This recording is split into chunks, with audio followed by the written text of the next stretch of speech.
Salam. Warahmatullahi Waalaikumsalam wabarakatuh. warahmatullahi wabarakatuh. Alhamdulillahirobbilalamin. Puji syukur kita panjatkan kehadirat Allah Subhanahu wa Ta'ala kepada Tuhan Yang Maha Esa atas limpahan karunia-Nya sehingga kita dapat berkumpul dalam agenda mingguan kita rutinnya Bapak Ibu Komunitas Sejuta Senyum Alumni dalam webinar SSP Batch ke-82. Alhamdulillah sekali Bapak Ibu kita dapat berkumpul bersama. Kali ini kita akan mengangkat tema terkait kesehatan yang akan dibawakan oleh Dr. Arif Budi Santoso, AIFOK, dengan judul Pensiun Bugar Hidup Lebih Bergairah, Rahasia Tetap Aktif di Usia Emas. Nah, mungkin sebelum itu, Bapak Ibu sekalian, kita akan mulai dengan berdoa terlebih dahulu agar diberikan kelancaran dan ilmu yang kita dapatkan hari ini bermanfaat untuk kita semua. Untuk itu, Bapak Ibu mohon izin, kita akan mulai berdoa.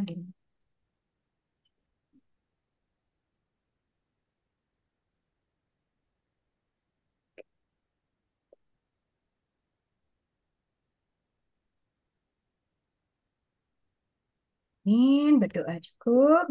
Terima kasih Bapak Ibu sekalian. Alhamdulillahirabbil alamin. Di sini Bapak Ibu sudah hadir bersama kita semua, Dokter Arbusa. Selamat siang, Dokter.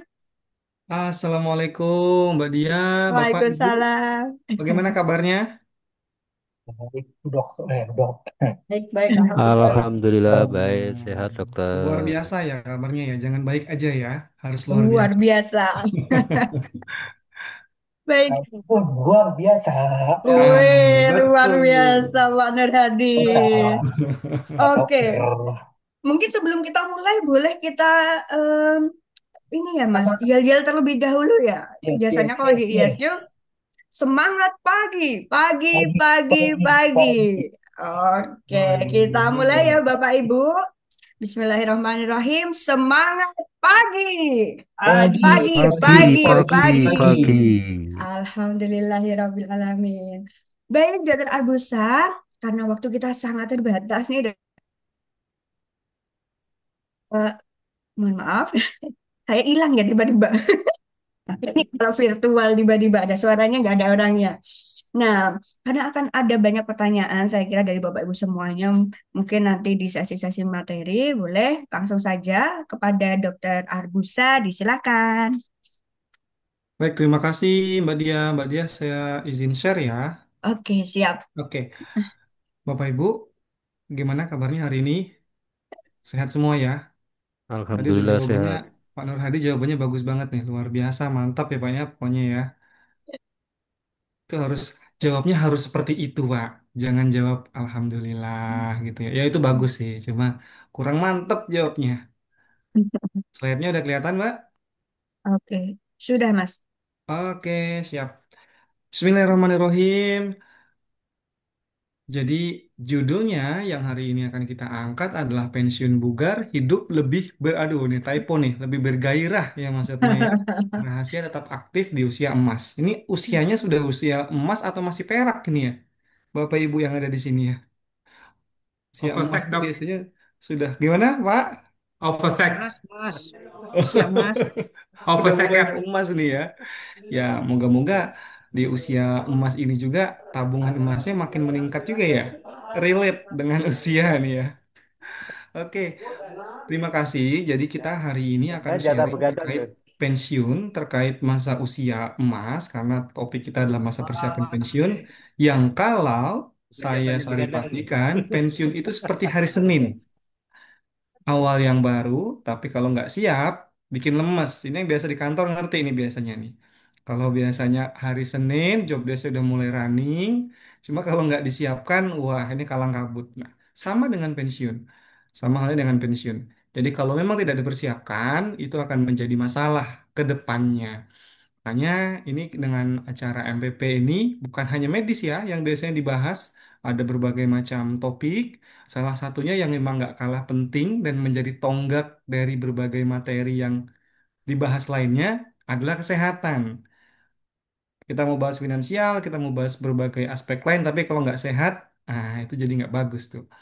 Saya mau nanya dulu nih kepada teman-teman yang ada di sini, Bapak Ibu.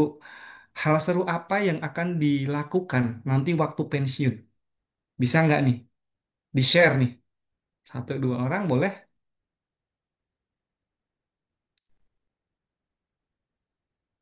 Boleh Ibu Seti, dituliskan di kolom chat juga boleh Bapak kolom Ibu. chat juga boleh. Atau Hmm. Ibu Seti dari Pekanbaru, Pak Supardi juga boleh. Nanti di tengah jalan kalau ada yang ditanyakan atau menunggu di akhir juga nggak masalah. Silahkan ditanyakan ya Bapak Ibu ya. Happy, bahagia, tidak stres. Nah, ini bagus nih Bu Seti ini. Happy, bahagia, tidak stres. Ibu Sania ada juga? Atau Pak Jono, Ibu Lis Sulistiowati? Boleh yuk di-share nih. Hal seru apa? Mau ngapain nih? Ah dok, saya udah lama nih nggak camping misalkan. Pengen camping di bawah salju. Main sama cucu. Dokter Jainal ya, Dokter Jainal bener banget nih main cucu ini salah satu ikigai yang sangat menarik ini ya. Kalau dalam bahasa Jepangnya ya, kalau di Jepang prinsipnya ikigai itu ya, main sama cucu itu adalah salah satu goal. Lebih leluasa melakukan aktivitas sosial. Nah, aktivitasnya sosial lagi. Benar-benar benar Bu Evi ya. Pak Busmart menikmati kegiatan tanpa rutinitas. Mau ngapain aja, pengen ngopi dulu deh, ngopi ya Pak ya. Pengen mancing, mancing ya Pak ya. Nah, tapi harus seimbang. Nah, seimbangnya apa nih? Seimbang kesehatannya, seimbang finansialnya. Benar ya. Olahraga rutin bersama pasangan asik yang punya pasangan. Jalan-jalan bersama pasangan. Mbak Dia aman ya Mbak Dia ya? Oke, kalau saya udah ada aman jadi Mbak Dia ya. Oke, jadi banyak sekali hal-hal seru yang akan dilakukan. Kalau sudah ada jawaban seperti ini, saya senang nih. Karena berarti sudah punya plan. Terkait poin atasnya tadi, kalau nggak dipersiapkan, bikin lemes. Bangun mau ngapain, running kegiatannya apa, kegiatan harian, mingguan, bulanan, tahunan gitu ya. Setahun sekali deh mau keluar negeri, misal. Setahun sekali deh mau keliling di Indonesia, misal seperti itu. Jadi ada agenda rutin. Nah, ini harus dilakukan karena menjadi salah satu agenda yang penting. Jadi aspeknya pun banyak. Tadi ada satu lagi nih, menyalurkan hobi. Wah, berarti selama ini hobinya belum tersalurkan nih Pak Rahman ya. Lebih komprehensif mungkin maksudnya yang kemarin-kemarin. Aduh, kalau sempat aja deh nyempetin hobi. Ah, kalau sekarang berarti belum sempat nih. Oke, bener banget tuh, bisa tuh. Hal-hal seru yang dilakukan itu harus di list Bapak Ibu. Salah satu poin pentingnya, jangan cuma diimajinasikan. Bedanya apa? Kalau di list ditempel, kelihatan tiap hari, makin kewujud. Tapi kalau enggak, ya lupa. Besok ada kegiatan ini lagi, lupa lagi, lupa lagi, lupa lagi. Jadi nggak running-running. Nah, hal seru ini harus dimasukkan ke dalam list penting ya untuk masa persiapan pensiun ini, untuk pensiun. Mungkin sambil jalan kita bisa nanti Ibu, Bapak, saya minta tolong nih untuk di list nih. Apa mau ngapain aja sih dasar pensiun ini, dengan pasien dan lain-lain. Jangan cuma satu, yang banyak gitu ya. Oke, next. Nah, ini saya coba play dulu video campaign-nya. Silakan simak ya.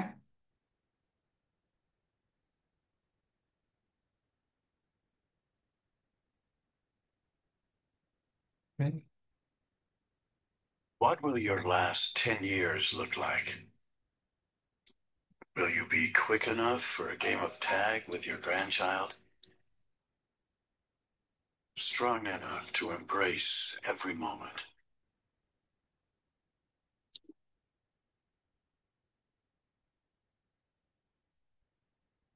Will you grow old with vitality?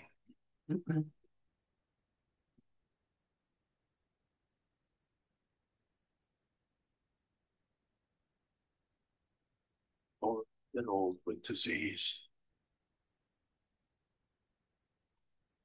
Videonya sepertinya keluar, Mas. Oh iya nih, seperti ke share screen-nya ke stop ini. Izin. Saya share ulang ya.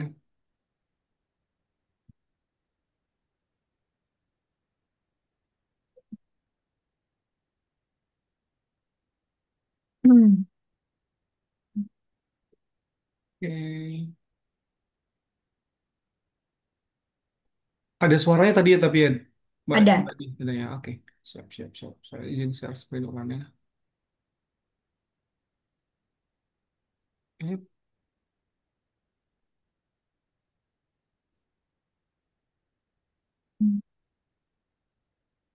Atau mau saya bantu dari sini, Mas? Ini sudah keser belum? Oke. Sudah keluar belum Mbak Dia? Sudah keluar, tapi suaranya sama gambarnya terputus-putus, Mas. Oh, oke oke oke wait ya. Mhm. Sinyalnya ya. Iya.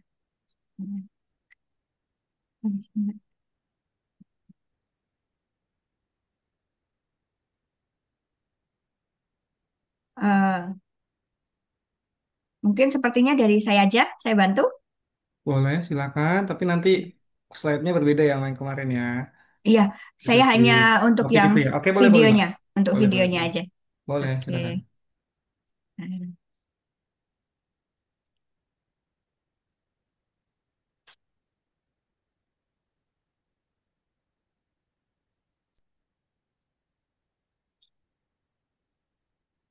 Oke.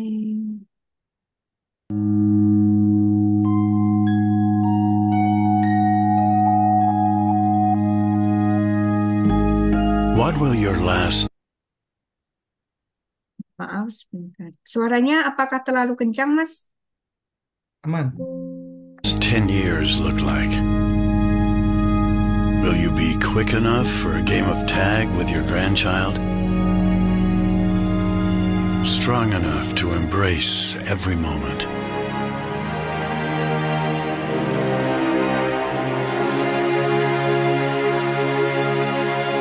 Will you grow old with vitality?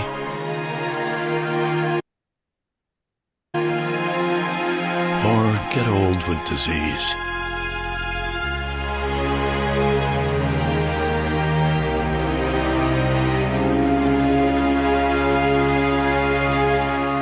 It's time to decide. The average Canadian will spend their last 10 years in sickness. Change your future at makehealthlast.ca. Terima kasih Mbak Dia. Yang belakang jangan di itu ya Bapak Ibu Iya. ya. Yang belakang soalnya ada iklannya itu. Iklan di balik layar tuh ya. Nah, cuma intinya gitu. Saya juga pernah pertama kali lihat video ini, wah, waduh gitu ya. Jadi kayak memang benar ya opsi di depan tuh selain memang ya kehendak Allah, tapi setidaknya yang kita bisa ubah sangat-sangat berpengaruh ke kehidupan kita. Jadi pilihannya mau mana, mau megang obat atau megang yang lain, mau jalan-jalan sama cucu. Tadi ada listnya juga ya, ada yang menjawab main-main dengan cucu, bercocok tanam nih. Kena matahari ini salah satu yang bagus banget nih, Pak Jono ya. Banyak teman-teman juga yang saya tanya biasanya kalau listnya setelah pensiun ngapain nih? Yang udah punya jawaban tuh salah satunya berkebun, bercocok tanam gitu ya. Oh ini bagus banget, mataharinya dapet, keringetnya dapet ya. Hasilnya nanti setelah bercocok tanam juga ada gitu ya, tiap hari di maintenance. Nah itu juga bagus banget nih. Terus mengajar. Wah Pak Sakri Saroyo ini keren nih. Sharing ilmu, pengalaman yang kita miliki. Betul banget Pak. Keren ini ya. Oke. Ini ya, ini sosial, kegiatan sosial ya. Jadi memang ilmu yang bermanfaat pada akhirnya.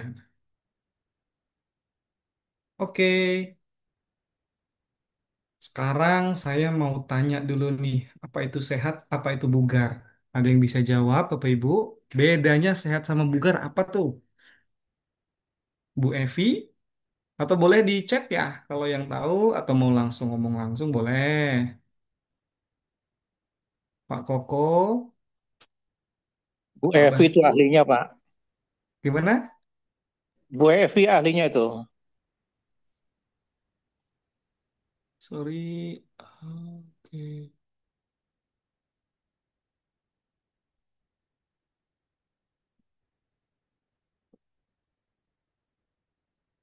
Oke, gimana Mbak Dia? Aman ya? Oke, yang ini mungkin bedanya sehat sama bugar. Bapak Ibu apa nih? Bu Evi? Boleh Bu Evi? Ada yang ngechat nih dah nih. Saya tidak sakit, bugar dapat melakukan aktivitas tanpa lelah. Ya, Bu Evi baru ditanya dan dijawab nih. Jawabannya benar lagi ya. Oke, terima kasih Bu Evi ya. Nah, ini juga sama nih ya.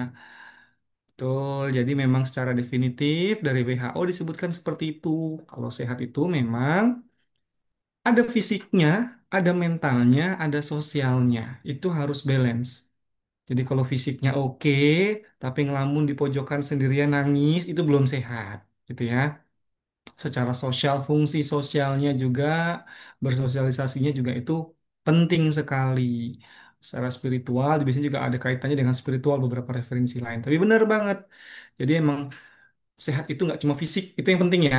Mental dan sosialnya juga harus balance. Nah ini yang akan kita bahas lebih spesifik nanti. Agar kita sehat dulu, baru nanti bugar. Bugar kan kemampuan untuk melakukan aktivitas ya, tanpa ada rasa lelah yang berlebihan. Nah, kalau sehat tapi dia nggak bugar, nah ini juga jadi kurang komprehensif. Begitu ya, biasanya orang bugar tapi insya Allah pasti sehat. Oke, nah, tapi kalau kita mau mau lebih komplitkan lagi bahasanya, ada orang definisinya sehat, ada yang tidak sakit. Tahu nggak bedanya apa orang sehat sama orang tidak sakit? Biasanya kalau orang sehat itu, Bapak Ibu, itu eh, dia secara keseluruhan benar-benar definitifnya tadi nih ya, secara definitif tadi nih. Benar-benar sempurna fisik, sehat dan dan sosialnya ya, mental dan sosialnya. Tapi kalau tidak sakit itu, secara fisik dia oke, bisa melakukan semua aktivitas, bisa jogging, bisa makan semuanya, tapi tekanan darahnya tinggi. Gitu ya, banyak kan tekanan darah tinggi tapi biasa-biasa aja. Nah, ini sebenarnya dia tidak sakit, bukannya sehat, karena tidak merasakan sakit. Nah, ini perlu definisi tertentu tuh sebenarnya ada nomenklaturnya lagi nih. Nah, cuma orang ngertinya biasanya sehat, bugar gitu aja. Padahal kalau hipertensi itu ya belum dikatakan sehat, cuma nggak sakit aja dia. Aslinya kan emang kurang sehat. Oke. Kemudian, ini maaf saya hide dulu. Rahasianya apa? Tadi ini ada yang benar nih. Mungkin ada yang punya cita-cita punya mansion ya, punya rumah besar. Ada yang ngomong cucu, ada ya tadi ya, alhamdulillah tuh. Ada yang keliling ke luar negeri, ada yang duitnya numpuk. Biasanya ini yang ngoleksi emas, ada juga. Atau ada juga ini yang terakhir nih. Biasanya bapak-bapak nih yang ikut gabung nih yang terakhir nih. Bener bapak-bapak ya? Jangan dicontoh tapi ya. Yang terakhir itu. Nah, ini juga bisa menjadi rahasianya ya. Tapi enggak, ini kita menjadi salah satu opsi aja ya. Next, mindsetnya. Ini mindsetnya ini yang harus, bentar, ini, oke, saya geser dulu.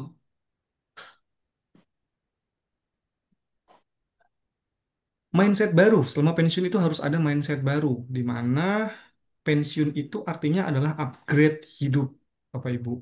Dan pensiun adalah kesempatan untuk merancang ulang hidup kita. Dan kesehatan adalah dasar dari kualitas hidup tersebut. Nah, mungkin Bapak Ibu harus tahu nih definisi secara spesifiknya ya. Pensiun itu artinya pensiun kerja aja loh. Jangan sampai dianggap pensiun selesai gitu. Bukan pensiun hidup nih, gambarnya beda nih ya. Kalau pensiun kerja seperti tadi nih, ada yang punya misi jalan-jalan sama pasangan, menikmati tiap harinya kegiatan, punya list macam-macam dengan pasangan. Karena sudah tidak bekerja lagi, tapi masih melanjutkan kehidupan. Jangan sampai pensiun itu di, dibahasakan sudah selesai gitu. Enggak, masih panjang itu Bapak Ibu.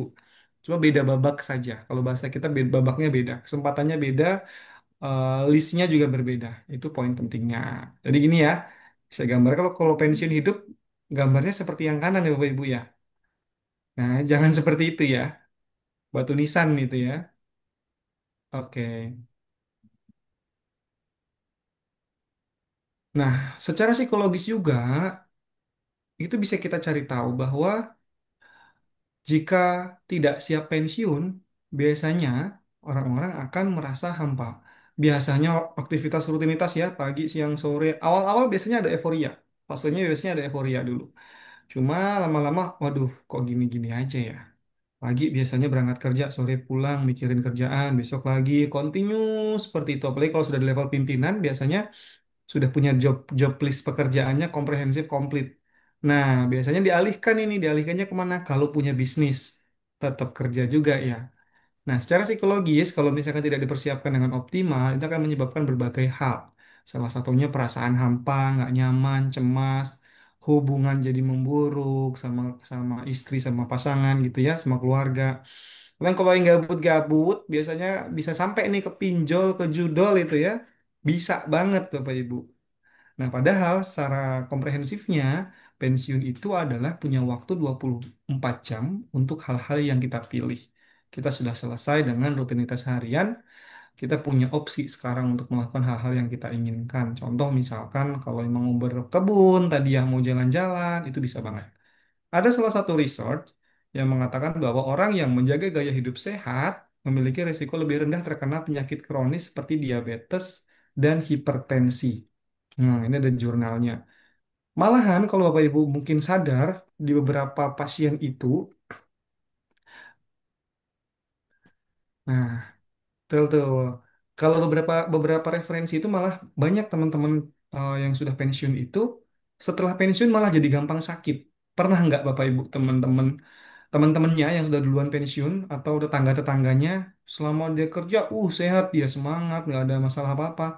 Giliran pensiun, baru pensiun beberapa tahun atau beberapa bulan udah mulai sakit-sakitan. Ada mungkin tetangga, saudara yang seperti itu? Nah, jadi penyakit malah mudah muncul bagi orang yang pensiun. Bener nggak nih? Fakta atau hoax nih? Atau ternyata bukan seperti itu datanya? Jawabannya adalah tergantung di poin persiapan. Benar, bagi orang yang tidak mempersiapkan dengan optimal kondisi fisiknya. Fakta. Biasa biasa kerja, biasa kerja, jalan sana, jalan sini, aktivitas berpikir kognitifnya jalan, fisiknya jalan, planningnya ada, kembali ke yang nggak bekerja.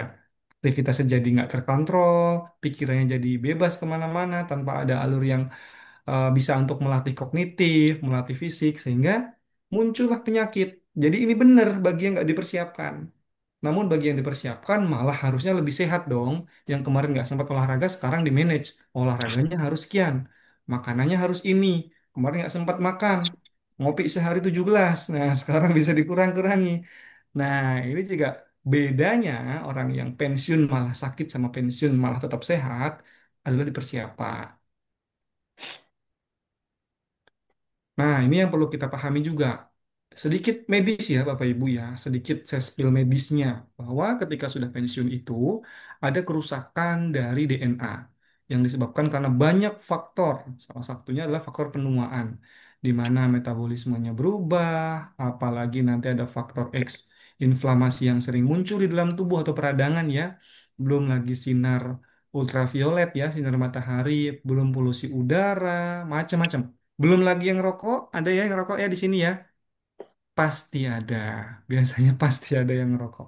Jadi, antioksidan itu salah satu solusi dari radikal bebas yang tadi terbentuk. Radikal bebas tadi sudah saya spill ya. Ini yang menjadi sering masalah. Kenapa mukanya berkerut, kenapa banyak kekurangan-kekurangan di dalam tubuh? Karena radikal bebasnya itu banyak di dalam tubuh. Radikal bebas itu bisa kita ibaratkan adalah elektron-elektron yang dia nggak stabil. Jadi dia labil, nempel sama sel sehatnya jadi sakit. Nempel lagi sama sel sehat lagi yang butuh elektron, ngopi punya elektronnya sel sehat, jadi lagi rusak lagi. Banyak jadi jaringan tubuh yang rusak karena elektronnya dicuri oleh si radikal bebas tersebut. Radikal bebas banyak ya sumbernya ya, selain dari luar tadi ini saya sebutkan, ada juga yang dari dalam. Dari dalam apa biasanya? Stres. Nah, stres juga meningkatkan radikal bebas di dalam tubuh.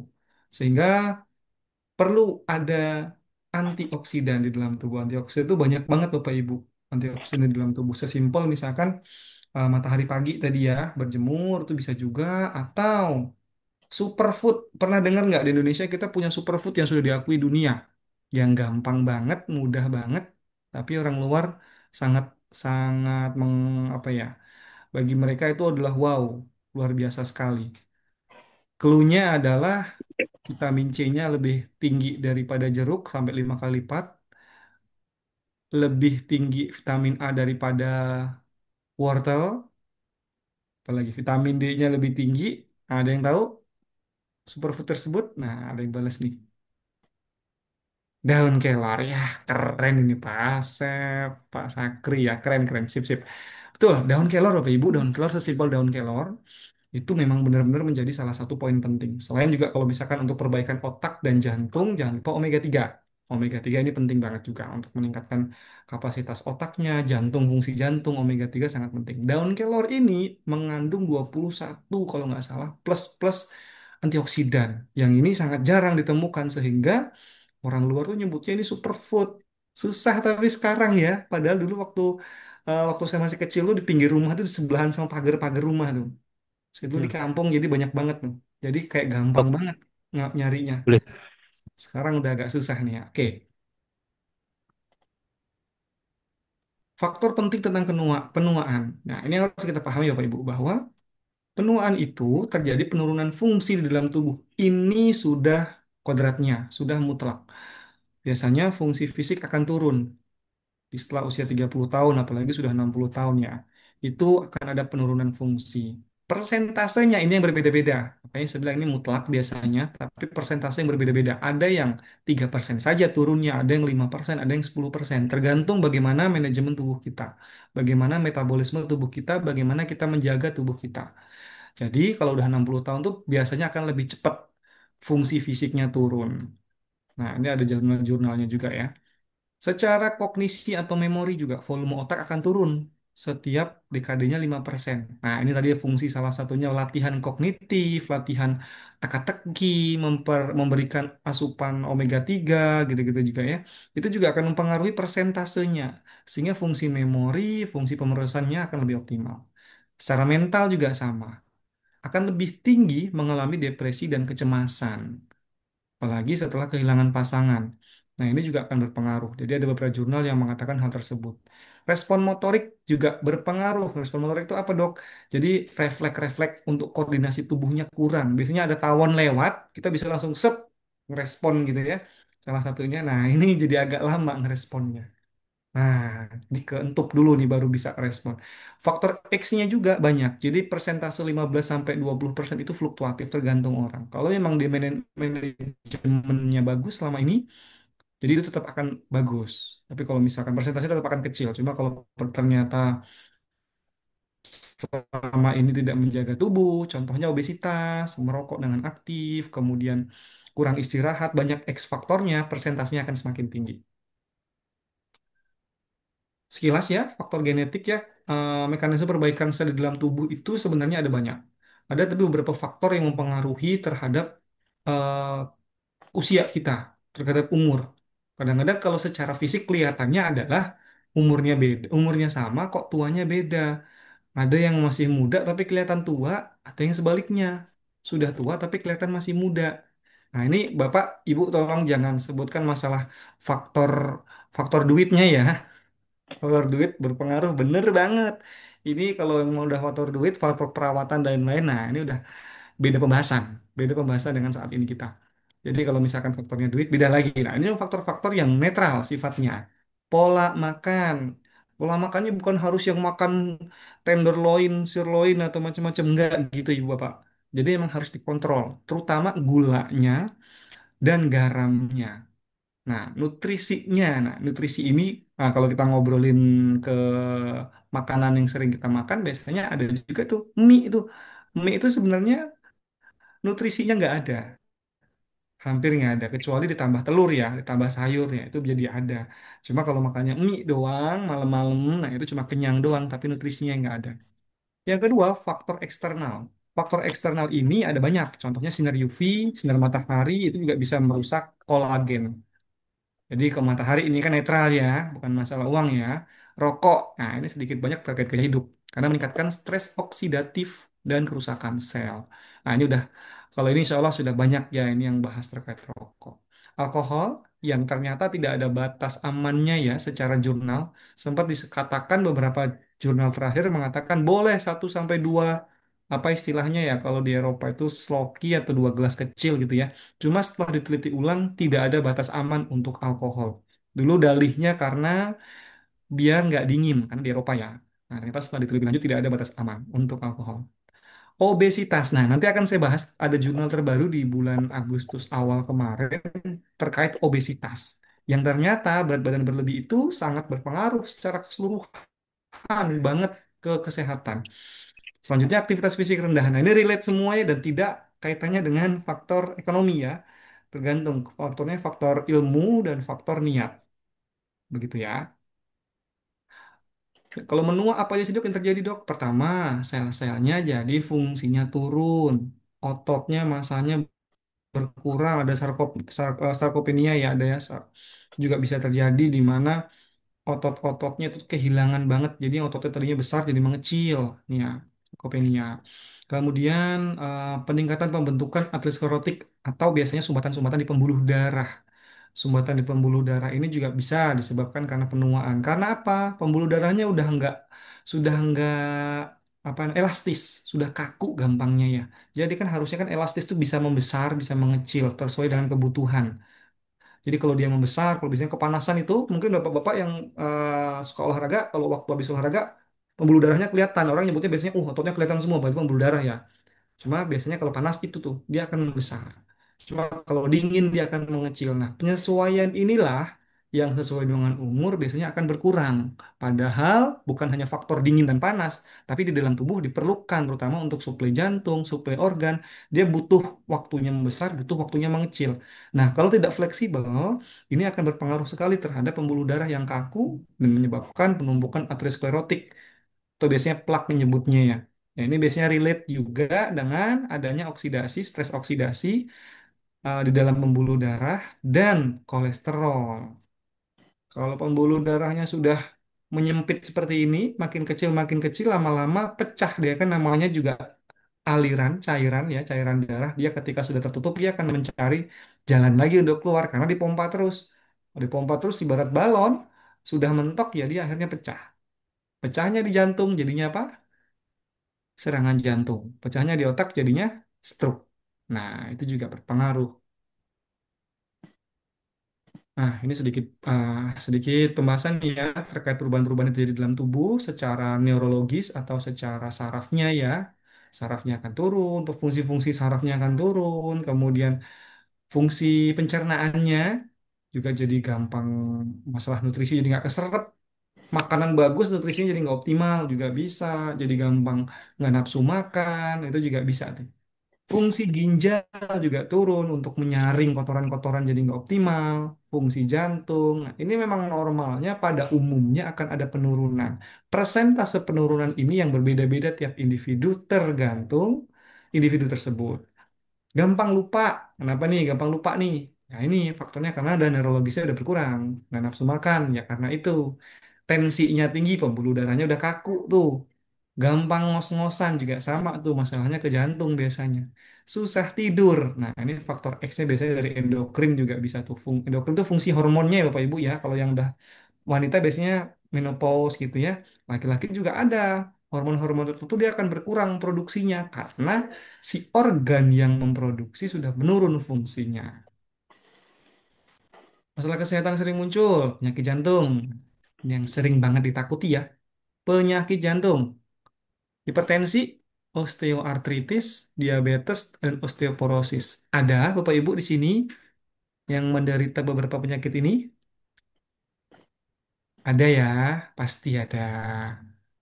Tapi ada juga yang enggak nih. Nah, ada juga yang enggak nih, betul. Nah, Bu Seti, ada ya Pak Ada. ya? Sedikit banyak ada. Memang pembuluh tekanan darah biasanya agak naik dikit ya Pak ya? Agak naik dikit. Tapi hati-hati nih, saya mengingatkan lagi, saya sering dapat pasien ketika dia dicek tekanan darahnya 180/100. Bapak tinggi ya Pak? Enggak dok, selama ini nggak pernah tinggi dok. Mungkin kecapean ya, kurang tidur ya dok ya. Nah, mungkin habis dari mana gitu naik turun tangga gitu ya. Ini biasanya dalih-dalih yang seperti itu. Padahal, nih, padahal kalau misalkan udah usianya, padahal kalau misalkan kita udah tekanan darah tinggi, kalau toleransi itu tuh hanya di fase prehipertensi. Kalau udah derajat 1, derajatnya udah 140 ke atas, 150-an, nah itu sebenarnya emang harus hati-hati lagi. Setidaknya 130-an deh, 130-an itu tuh baru yang dikatakan, oh toleransi. Istirahat, kecapean tuh bisa. Ada yang malah rendah banget tuh, kalau emang biasa rendah malah jadi turun juga ada. Beda-beda orang. Tapi secara umum, jika tingginya sampai 160, 170 memang dasarnya berarti sudah tinggi. Dan ini jangan langsung disimpulkan. Harus 2 kali pemeriksaan dalam 2 waktu yang berbeda. Minggu depan atau 3 hari lagi deh dicek lagi dalam kondisi istirahat. Kok masih agak tinggi? Oh ini salah nih alatnya nih. Cek lagi beberapa hari kemudian. Oh salah lagi alatnya, ganti alat deh, ganti apotik, ganti klinik, nggak apa-apa. Tapi kalau emang udah tinggi, jangan di denial, jangan malah menolak. Kita harus cari solusinya. Biasanya solusinya nyarinya adalah ganti alatnya, ganti yang manual.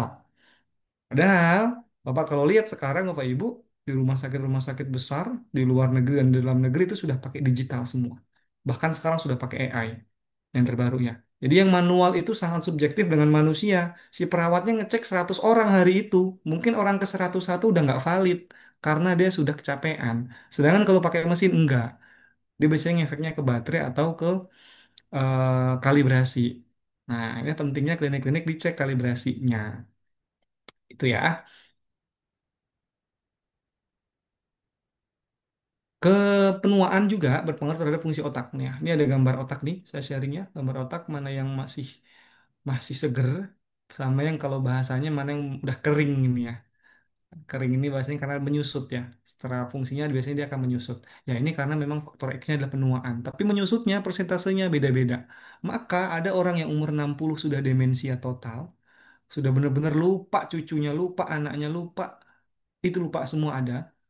Nah, seperti yang sering saya kisahkan ya, jam 3 pagi kos-kosan saya didatangi oleh kakek-kakek yang ngetuk pintu kamar pakai gembok gede banget, suaranya kenceng banget. Ketika saya cek, nah ini kaget ini kok kakek-kakek jam 3 pagi ini beneran orang bukan nih. Ternyata karena saya juga takut, saya cuma buka pintu dikit, kenapa kek? Ada jawab, anterin pulang. Dia minta anterin pulang. Jam 3 pagi minta anterin pulang ya. Ngeri banget kan kalau kayak gitu, kita mau kemana nih anterin pulangnya kan? Pasti kakinya napak sih alhamdulillahnya.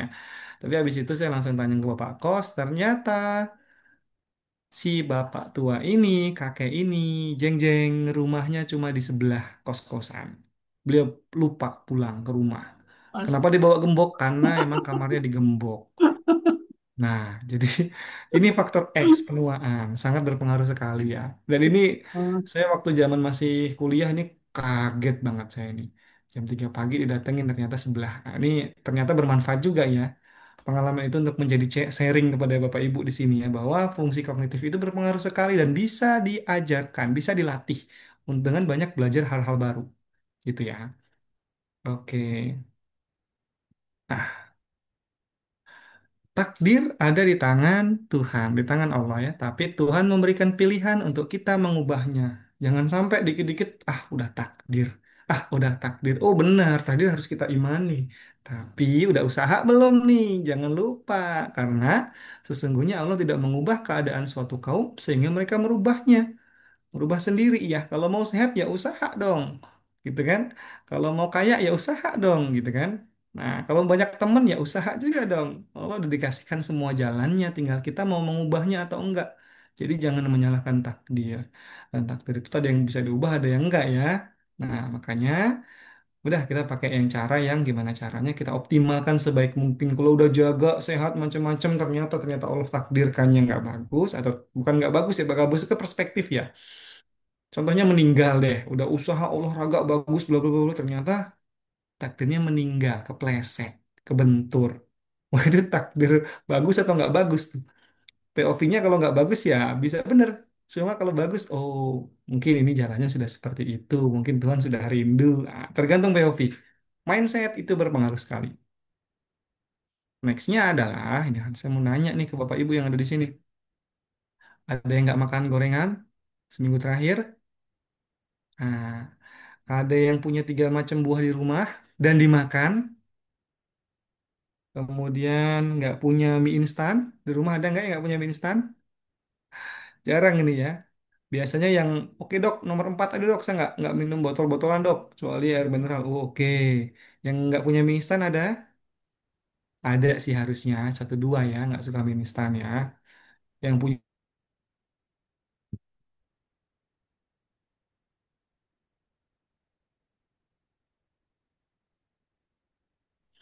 kemudian nanas, kemudian semangka, sama satu lagi melon. Selalu, dan itu laris Bapak Ibu. Jualannya laris banget. Karena 5.000 dua potong, 10.000 empat.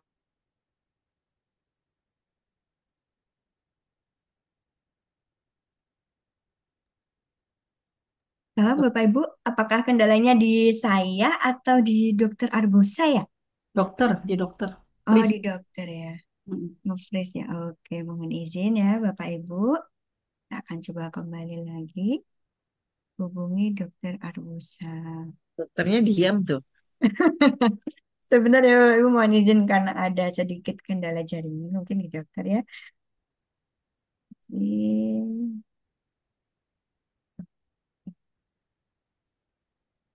Sembari menunggu Dokter Arbusa, Bapak Ibu izin menyampaikan informasi. Sedikit saja mungkin dari Bapak Ibu ada yang baru join webinar Sejuta Senyum Pensiun. Jadi webinar Sejuta Senyum Pensiun ini merupakan webinar rutin yang diadakan oleh ISQ Masa Persiapan Pensiun bagi Bapak Ibu alumni dari ISQ Training, khususnya training MPP ya, Bapak Ibu yang dilaksanakan tiap Jumat jam 13.30 sampai jam 3 sore. Dengan tema-tema yang masih linear, sejalan dengan tema yang diberikan di kelas, yakni terkait wisdom living, atau kesiapan mental dan spiritual, kemudian financial planning, dan juga leveraging aging aset, serta bisnis sharing dari para alumni juga. Oke, sepertinya dokter sudah join lagi bersama kita. Kita tunggu sekali lagi ya Bapak Ibu. Terima kasih sebelumnya. Dokter, apakah bisa dimulai, Dok? Ini tadi kepental ya. Lanjut ya. Oke. Dan Iya. udah. Yang sepertinya Tidak tidak apa-apa, mungkin. Dokter. Saya agak Baik. percepat ya. Oke, next. Nah, untuk makanan Bapak Ibu, penting banget untuk menjaga makanan. You are what you eat.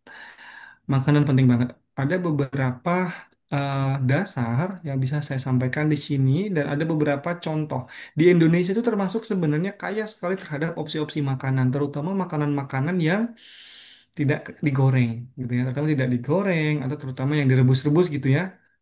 Ada biasanya gado-gado gitu ya. Lotek itu juga bisa tuh. Nah, itu salah satu makanan yang ternyata orang-orang zaman dulu, kalau Bapak Ibu mungkin ingat, orang tua atau kakek nenek, itu makanannya sering rebus-rebusan dan kebanyakan umurnya jadi lebih panjang karena metabolisme tubuhnya bagus. Dan kalau di Eropa itu disebutnya dengan diet Mediterranean yang ternyata menurunkan risiko penyakit jantung sampai 25%, yaitu tiap hari dia makan seperti gandum-ganduman gitu ya.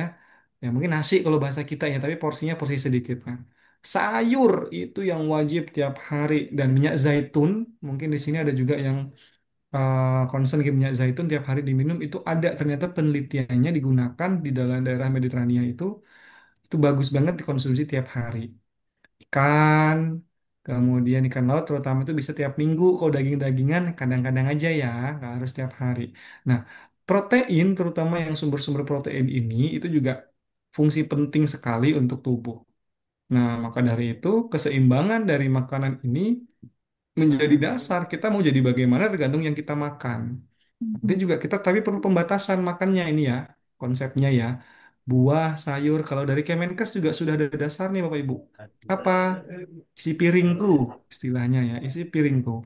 Di mana 50% sayur dan buah, 25% protein, 25% karbohidrat kompleks.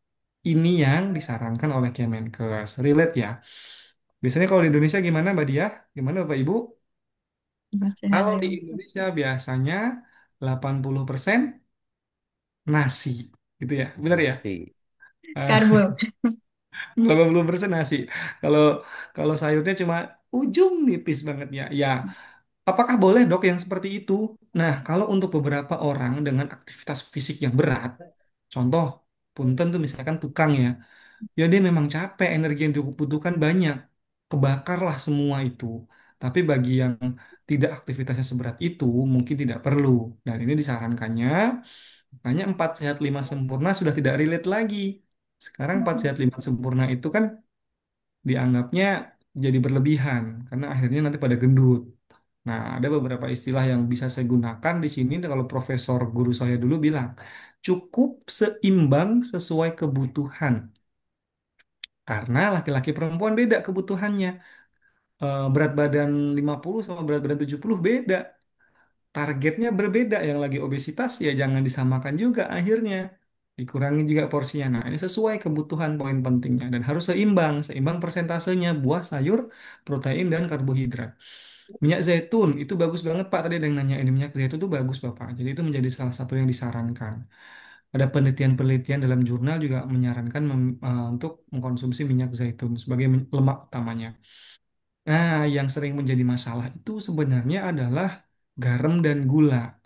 Nah, garam dan gula ini sering kalau di luar negeri itu kalau Bapak mungkin pernah ke Australia, saya sih belum pernah ya. Cuma saya dapat informasi dari medis beberapa referensi itu udah ada kategorisasinya di negara-negara maju itu. Oh, ini yang gulanya banyak nih, persentasenya gulanya sekian gram, warnanya merah, warnanya kuning, warnanya hijau. Ada yang seperti itu karena sudah diukur sedemikian panjangnya ya. Nah, jadi harus relate. Kalau misalkan di Indonesia enggak kan, ada kopi saset A B C D E F G gulanya berapa-berapa ini kalau yang aware biasanya dibaca dulu oh gulanya 5 gram, oh gulanya 20 gram, kebanyakan sih 20 gram ke atas. Nah, ada fruktosa, glukosa itu kan banyak ya komposisi gula. Nah, itu ternyata di Indonesia belum. Kita harus belajar sendiri lagi dan melihat sendiri lagi. Ya. Jadi kalau untuk garam juga sama. Dia nggak boleh pakai micin gitu ya. Mhm. Nah, hati-hati tuh. Dulu kalau mau nanya tentang micin, boleh aja nanti nih ya. Gimana dok, micin tuh gimana? Boleh nggak tuh? Nah, gitu ya. Nanti kita bahas. Minum air putih cukup, hindari makan olahan. Bukan hindari mutlak sebenarnya. Kalau saya tipikal, ini kan dokter itu kan seni ya. Medis itu adalah seni. Jadi kalau saya sendiri sih bukan yang hindari mutlak ya. Kayak bahasanya kayak jadi haram, enggak juga. Boleh kok, soal ada porsi-porsinya. Porsinya jangan berlebihan. Ingat konsep utama kita, cukup, seimbang, sesuai kebutuhan. Itu utama kuncinya. Nih ya, untuk yang lagi program diet sih ya, bisa juga nih pakai porsi piring kecil. Ini ada di buku Ikigai juga tuh. Di Jepang itu biar makanannya nggak banyak, dibagi dengan piring kecil-kecil. Nah, ini menjadi salah satu trik ternyata. Bisa seperti itu. Minum lebih dulu biar nggak kebanyakan makannya. Makan secara perlahan, jangan sambil ngoceh gitu ya, jangan sambil wow baru chicken. Makanya sampai kalau di dalam Islam katanya ada juga yang 33 kali punyahan. Wah, lama juga itu ya, cuma itu bagus karena biar hancur, benar-benar hancur sehingga enzim yang ada di mulut kerjanya optimal. Nanti di lambung dia lebih ringan kerjanya. Tapi kalau baru dikunyah 2 kali udah ditelen, enzim yang ada di lambung untuk mengolah si makanan belum muncul secara optimal, belum bekerja secara optimal, kerja lambungnya jadi berat. Muncullah masalah-masalah di lambung gitu ya. Nah, terus banyak ya tips-tipsnya hindari cemilan yang nggak sehat, perbanyak porsi sayur dan buah-buahan. Puasa, saya spill juga nih ya, terkait puasa yang banyak ternyata mengislamkan orang non-muslim berdasarkan mereka yang neliti, mereka yang jadi muslim karena tahu bahwa puasa itu manfaatnya luar biasa. Di Islam juga disebutkan ya di surat Al-Baqarah ya, dan berpuasa lebih baik bagimu jika kamu mengetahui. Nah, ini sebenarnya sudah ada clue-cluenya, tapi ternyata kadang-kadang kita yang muslim hanya membaca tanpa mendalami. Ternyata orang-orang peneliti-peneliti sana malah yang mendalami dan direlatekan dengan ini ya. Berpuasalah, maka kalian akan sehat. Ada yang rutin di sini puasa, Bapak Ibu? Boleh dong, acung dong yang puasa, Senin Kamis, Daud, atau Ayaumul Bid, atau Ramadan aja. Boleh, boleh, boleh, boleh. Yang sharing nih, boleh banget nih. Ketika seorang lapar, puasa dalam jangka waktu 6 sampai 8 sampai 16 jam, maka tubuh akan membentuk protein khusus. Di dalam tubuh itu akan dibentuk protein khusus yang disebut dengan autofagisom. Di mana dia akan, autofagisom itu secara letterlek sebenarnya bisa diartikan bahwa sel yang nanti dia akan membunuh sel-sel lain, memakan, lebih tepatnya memakan sel-sel lain yang sudah rusak. Dia tahu nih mana sel yang udah cacat, tanda kutip ya, itu akan dimakan, akan dihilangkan untuk diregenerasi menjadi sel-sel baru. Nah, ini kalau salah satu penelitian ini aja udah cukup tuh menjawab berpuasalah maka kalian akan sehat. Karena yang nggak sehat-sehat ini nanti akan dihilangkan dan diubah dengan yang baru. Nah, gitu ya. Oke. Nah, ini udah mulai-mulai pertanyaan nih. Seneng nih, Pak Sakri. Nanti kita bahas pertanyaan ini. Saya cepat aja deh ya. Kita banyak pertanyaan aja nanti ya. Puasa nih ya, ada puasa. Di Islam juga sebenarnya udah komplit ya. Perut itu tempat bermulanya penyakit dan berpuasa adalah obatnya. Rasulullah sudah pernah sampaikan seperti itu. Kemudian puasa itu adalah salah satu detok di dalam tubuh.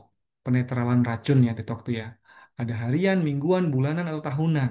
Itu sudah dikomplitkan di dalam Islam juga. Manfaatnya apa dok? Wah banyak nih jurnal-jurnal sudah saya bacakan nanti bisa di-sharing nih. Baik untuk berat badan, secara fungsi kognitif di otak juga bisa, organ fungsi tubuh organnya juga bisa, mengurangi peradangan, komplit, komplit banyak sekali manfaat dari puasa. Bahkan kalau Bapak Ibu tahu, bagi orang-orang yang berpuasa itu biasanya malah obat bagi yang punya asam lambung. Nah, kok bisa dok? Saya kayak gitu pertanyaannya. Puasa kan malah nggak makan, asam lambungnya jadi naik dong. Nah, ini puasanya perlu dipahami bahwa puasa yang dimaksud adalah puasa yang benar-benar diniatkan puasa. Kenapa kok benar-benar diniatkan? Karena ketika puasa itu bukan hanya mengontrol makanan saja, tapi emosionalnya. Nah, ketika emosional ini terkontrol, lebih bagus, hormon di dalam tubuh juga akan terkontrol, terutama hormon stres, hormon kortisol, yang nanti akan mempengaruhi penurunan produksi asam lambungnya. Jadi banyak yang malah sembuh asam lambungnya karena dia puasa. Tapi puasanya puasa yang benar-benar puasa ya, nggak hanya makan minum gitu ya, tapi juga tentang mengontrol emosi gitu-gitu ya. Oke, next. Awas dehidrasi. Bapak Ibu, ada yang punya minum? Kita break minum sebentar ya. Ini kita langsung aplikatif nih, langsung diaplikasikan. Saya sudah sediakan minum juga untuk saya. Mbak Dia, silakan minum, Mbak Dia. Bapak Ibu, silakan minum dulu. Karena ini kadang-kadang, kalau nggak nanti saya di tengah jalan pusing nih. Monggo ya, Bismillah.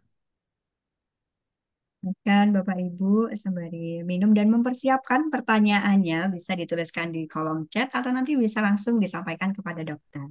Ya, Oke. yang punya snack boleh ya. Saya juga sambil bawa snack nih. Kita persiapkan, tapi nggak boleh nih, soalnya soalnya sambil ngisi nih. Oke, jadi sering banget Bapak Ibu, sering saya dapati. Di klinik pasien itu datang dengan keluhan pusing. Nih ya, saya kasih slide di sini ya. Pusing dok, saya datang dengan keluhan pusing-pusing gimana Pak? Berat kayak nggak enak gitu ya kayak pusing itu banyak ya definisinya. Ada yang berputar, ada yang nyut-nyutan, ada yang berat gitu ya. Definisinya banyak. Jadi kalau pusing itu nggak bisa satu artikan saja. Makanya pentingnya perlu untuk diskusi dengan dokter karena ada penggalian informasi. Pusing langsung minum Bodrek, langsung minum Paramek gitu ya. Ada yang kayak gitu Bapak Ibu? Ada pasti ya, pasti ada.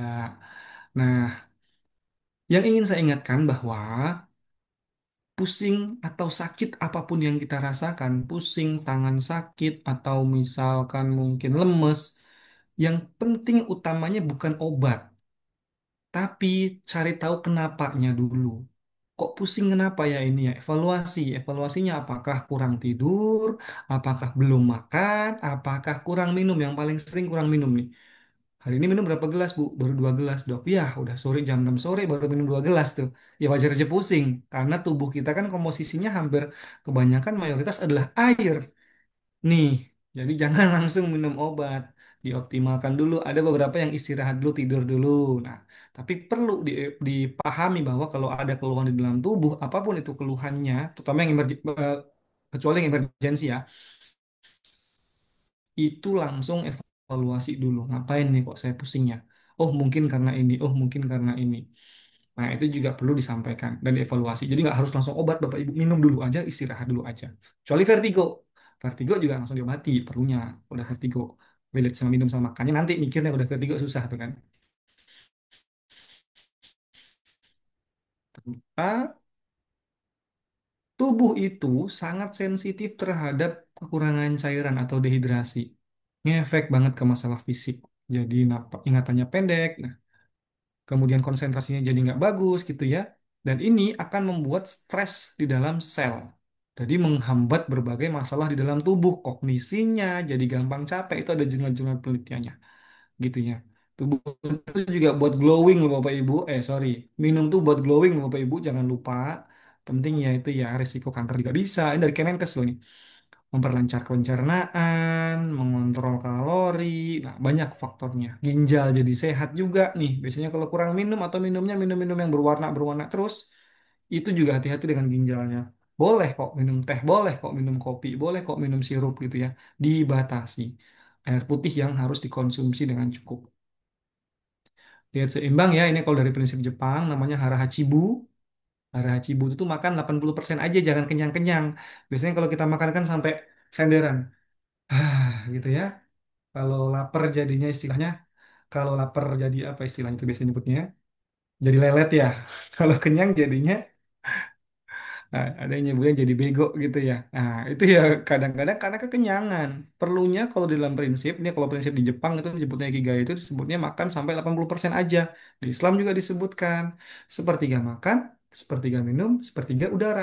Udah komplit tuh Bapak Ibu. Nah, prinsipnya sama seperti itu. Udah komplit sebenarnya udah ada cara-caranya. Terus makanya kalau di Jepang itu ada di ini salah satu kota salah satu desa Okinawa ya, di Okinawa ya. Ada prinsip yang mereka gunakan kenapa mereka umurnya 100 tahun ke atas rata-rata. Nah, ketika ditanya orang 80 tahun main ke situ ke Okinawa akan ditanya umur berapa 80? Wah, masih muda ya. Mereka jawabnya seperti itu. 80 tahun datang ke Okinawa masih muda. Dan kalau kita datang ke sebuah kampung umurnya berapa 80? Wah, udah tua banget. Beda ya. Sudah umurnya ini juga ada satu hal yang secara psikologis juga harus penting. Umurnya berapa, Pak, Bu? Sudah 60 tahun. Ada yang jawab, umurnya berapa Pak Bu? Baru 60 tahun. Ini beda loh ini jawaban dua ini. Sama-sama 60 tapi beda mindsetnya. Udah kebaca. Kalau sudah 60 tahun itu mindsetnya berbeda sama yang baru 60 tahun. Ada beda semangatnya di situ ya. Motivasinya berbeda. Maka kalau di Okinawa, kapan-kapan semoga kita diizinkan main ke sana ya. Kan terjawab tuh orang-orang 100 tahun, 100 tahun. Sehingga dibuat bukunya. Kenapa kok orang-orang di sana sehat? Ya ini konsepnya Harahachibu. Makanya banyak sayur-sayuran warna-warni. Kemudian dia juga mengkonsumsi teh hijau. Teh hijau ini lebih spesifiknya karena mengandung polifenol. Atau antioksidan. Antioksidan. Tadi ya dibahas di pertama tadi ya. Gitu. Ini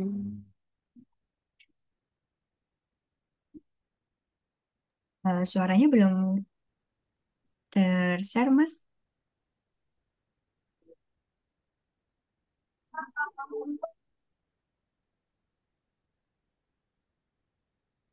Dokter, izin suaranya belum belum kita dengarkan suara dari video.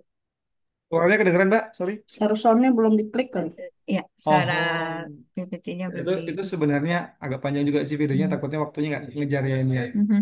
Saya agak skip Boleh. aja ya Bapak Ibu ya. Tadi terkait video tadi ya. Mirip sebenarnya sih sama yang di awal. Cuma ini mindsetnya olahraga rajin untuk nimang cucu. Oke. Saya skip aja dulu ya. Saya skip ya untuk videonya. Nanti boleh saya share. Olahraga teratur ya. Olahraga ringan. Nah itu, itu konsisten. Dan konsisten itu investasi Bapak Ibu. Dalam kesehatan kita. Saya akan bahas sedikit. Bukan olahraga yang kompetitif seperti ini ya. Mungkin ini kalau kita kemarin lagi euforianya main bola ya. Tuh saya pasang ini. Jadi bukan seperti ini olahraga yang kompetitif seperti ini. Ini kalau bukan atlet nggak bisa. Kita nggak perlu main bola-bola seperti ini. Nanti jatuhnya seperti ada tuh mungkin almarhum Haji Mas Said ya. Sorry, bener ya Haji Mas Said yang main bola kolaps gitu. Yang ada bupati dari mana juga main bola kolaps karena levelnya sudah bukan di level itu. Nah ini nih olahraga Bapak Ibu. Yuk kita pelan-pelan ya. Sambil straight nggak harus persis seperti ini tapi sempatkan yuk. Udah beberapa menit nih. Kita stretch, kita regangkan tangannya ke belakang. Ini yang biasa duduk di kantor ya. Diputar. Ini bener-bener ini Bapak Ibu, ngefeknya enak banget, relax banget. Sempetin gerakan-gerakan simpel seperti ini. Jadi ini bisa gerakan jari untuk CTS, carpal tunnel syndrome yang di sini sering sakit ya. Mhm. Latih, boleh digerakkan. Kadang sakit di dalam sendi-sendi di tubuh kita itu karena kurang digerakkan, terlalu Oh. monoton geraknya. Tangan ke depan terus nggak pernah tangannya ke belakang sampai ujung. Nah, stretch itu nggak pernah. Sehingga dia kaku ototnya. Ada namanya frozen shoulder. Banyak jadi penyakit-penyakit yang muncul karena si ototnya ini tidak optimal bergeraknya. Maka saya selalu sarankan kepada teman-teman untuk stretch. Bapak Ibu tahu olahraga terbaik itu apa? Boleh di-share? Satu dua orang? Olahraga terbaik itu apa?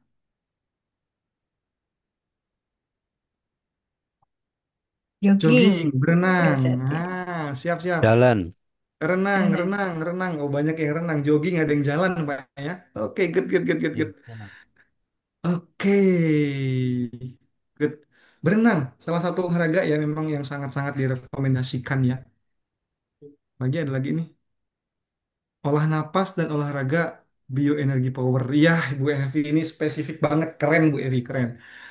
Olah napas, exercise breathing ya. Napas, kadang-kadang kita manusia lupa napas gitu. Kalau istilahnya sampai lupa napas.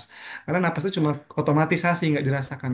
Penting disempatkan untuk dirasakan napas. Bagaimana merasakan napas? Biasanya exercise breathing kita nyebutnya. Tarik nafas 3 detik, tahan 3 detik, buang 3 detik. Misalkan seperti itu. Tergantung mampunya seberapa panjang. Ada yang 10 detik, bagus. Itu Mm-mm. akan memberikan optimalisasi dari sirkulasi oksigen yang dalam tubuh kita ya. Karena tubuh kita tuh basicnya oksigen. Penting banget. Nggak ada oksigen, kurang dikit aja. Kurang sekitar 20% aja. Itu bisa kolaps tuh kita. Kita habis makan ngantuk ya. Bener kan? Habis makan ngantuk. Kenapa? Karena oksigen di otak difungsikan turun sedikit untuk mengolah makanan. Jadi muncullah ngantuk. Itu ada penjelasannya tuh Bapak Ibu. Jadi oksigen ini harus dioptimalkan dengan napas. Gimana caranya? Exercise breathing seperti yang Bu Evi bilang. Mungkin salah satunya caranya adalah tarik napas panjang selama beberapa detik, tahan beberapa detik, buang beberapa detik. Lakukan continue. Ini bagus banget. Berenang, berenang juga bener banget untuk Bapak Ibu yang rajin berenang. Biasanya ini sendi-sendi ototnya akan lebih optimal karena berenang adalah gerakan olahraga yang menggerakkan seluruh tubuh dari ujung kaki sampai ujung kepala. Semuanya benar-benar berenang. Dan di dalam air itu ada tekanan hidrostatik. Apa itu? Tekanan yang membuat tubuh kita jadi nggak seberat ketika di udara. Ada gravitasi ya kalau di udara ya. Di air jadi lebih ringan. Bagi yang punya low back pain, saya pernah punya pasien, Bapak Ibu. Pasien ini saudaranya Mbak Diah. Saya pernah punya pasien, dia low back pain, nyeri pinggang, sampai nggak bisa duduk, harus tengkurap levelnya. Udah sakit banget, sudah minum obat, sudah ke dokter spesialis tulang, sudah ke dokter spesialis saraf, sudah minum obat yang dosisnya sehari sekali, diminum sehari 3 kali. Yang diminum 1 tablet, diminum 2 tablet. Ya, mungkin karena niatnya biar cepat sembuh gitu ya. Sudah sampai seperti itu, sudah disampaikan oleh dokternya bahwa harus operasi. Obat nggak mempan lagi, harus operasi. Visio sudah dilakukan semua. Dari awal ketemu, ketika ngobrol dengan saya, itu sudah saya sarankan, Pak coba berenang. Karena setahu saya teman-teman dokter saraf, teman-teman ortopedi itu selalu menyarankan berenang. Dan memang benar, ortoped, spesialis tulang pun sudah menyarankan berenang. Tapi namanya di kampung, Bapak Ibu, tidak ada kolam renang. Dan beliau tidak bisa berenang, umurnya sudah di atas 60. Susah ya, seperti itu ya. Sampai beliau mendengar kata operasi. Baru akhirnya beliau berenang. Berenangnya di mana? Di sungai. Kalau Bapak Ibu tahu Jogja, di Bantul tuh ada namanya Kali Opak. Gitu ya, di Kali Opak. Dia di sungai Kali Opak. Teman-temannya adalah orang-orang yang lagi nyari pasir. Pakai pakai perahu kecil. Tapi dia nggak bisa berenang, dok. Terus gimana? Dia beli ban dalam mobil. Pegangan ban mobil itu ya. Ban dalam mobil yang udah dikasih angin. Pegangan, dia berenang. eh, di situ airnya mengalir ya, namanya sungai ya, airnya mengalir tapi pelan, dia ngelawan arus, berenang sampai jauh.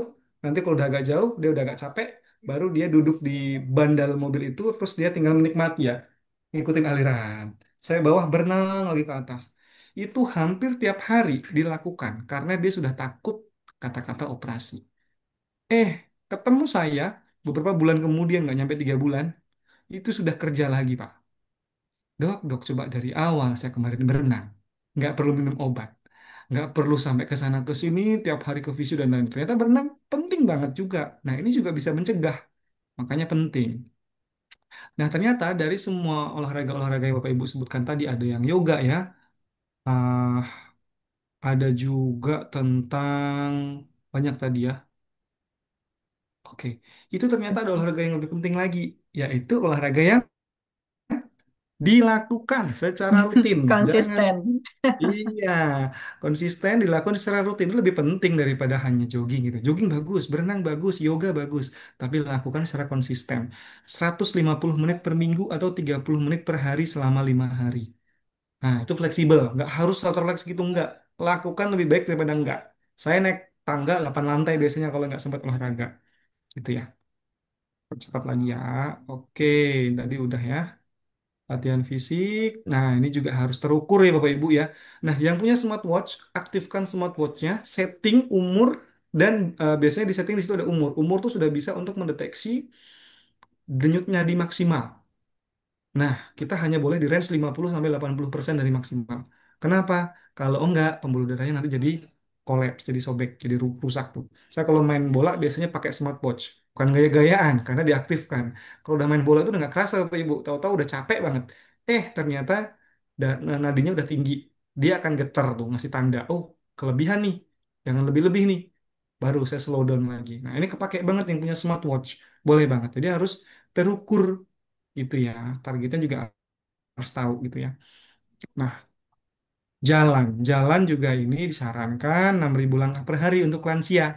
Ada penelitian yang mengatakan bahwa orang yang 1 meter per detik agak cepat ya jalannya ya, itu umurnya lebih panjang dibandingkan 1 detik dia pelan-pelan 0,6 meter. Nah, ini yang terbaru saya bilang terkait berat badan berlebih tadi ya obesitas, Mbak. Dia minta waktu sebentar ya. Ya. Dan komprehensif ya, oke.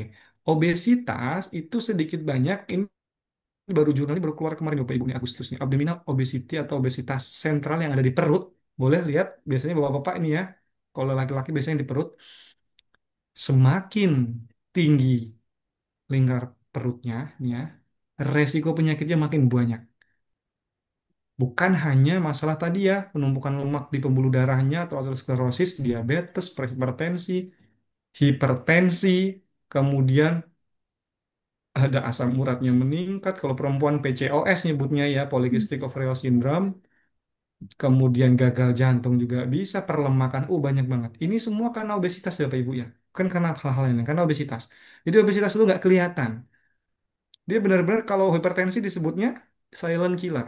Kalau diabetes disebutnya the mother of all disease, ibunya semua penyakit. Kenapa? Karena ke mata, karena ke kulit, karena ke tulang, karena ke saraf gitu ya. Diabetes tahu ya, biasanya ke sana tuh. Matanya jadi nggak optimal, kulitnya jadi hitam menghitam, hiperpigmentasi, atau kakinya jadi ada yang diamputasi itu ya karena sarafnya udah rusak. Itu diabetes, makanya disebut mother of all disease, ibunya semua penyakit. Kalau hipertensi, silent killer, tiba-tiba langsung kolap. 100 sampai ada yang 200, saya pernah dapat pasien 200 sekian tensinya, nggak ada keluhan sama sekali. Dan itu emang tinggi banget. Nah itu tinggal nunggu, kalau bahasa jelek saya ya, tinggal nunggu hentakan, tinggal nunggu kepleset, pembuluh darahnya pecah. Nah, hati-hati karena disebut silent killer. Nah, abdominal obesitas yang nggak kelihatan lebih, nggak kelihatan lagi, kelihatannya sehat-sehat, wah subur nih, cocok nih berarti nih gitu ya. Kerjaannya mungkin nggak berat-berat banget gitu ya. Ternyata ini menjadi penyebab dari hipertensi yang punya istilah tadi, diabetes yang punya istilah tadi, dan penyakit lainnya. Bahaya Bapak Ibu, makanya berat badan berlebihan ini udah benar-benar ancaman. Jadi jangan dikatakan sebagai sehat. Enggak. Ini ya, IMT, saya agak skip sedikit. Kebiasaan positif dan manajemen stres. Yang biasa saya highlight adalah tidur, manajemen stres, dan kebiasaan buruknya. Tidur, kalau dari jurnal, Bapak Ibu, kurang dari 6 jam, itu meningkatkan resiko penyakit jantung.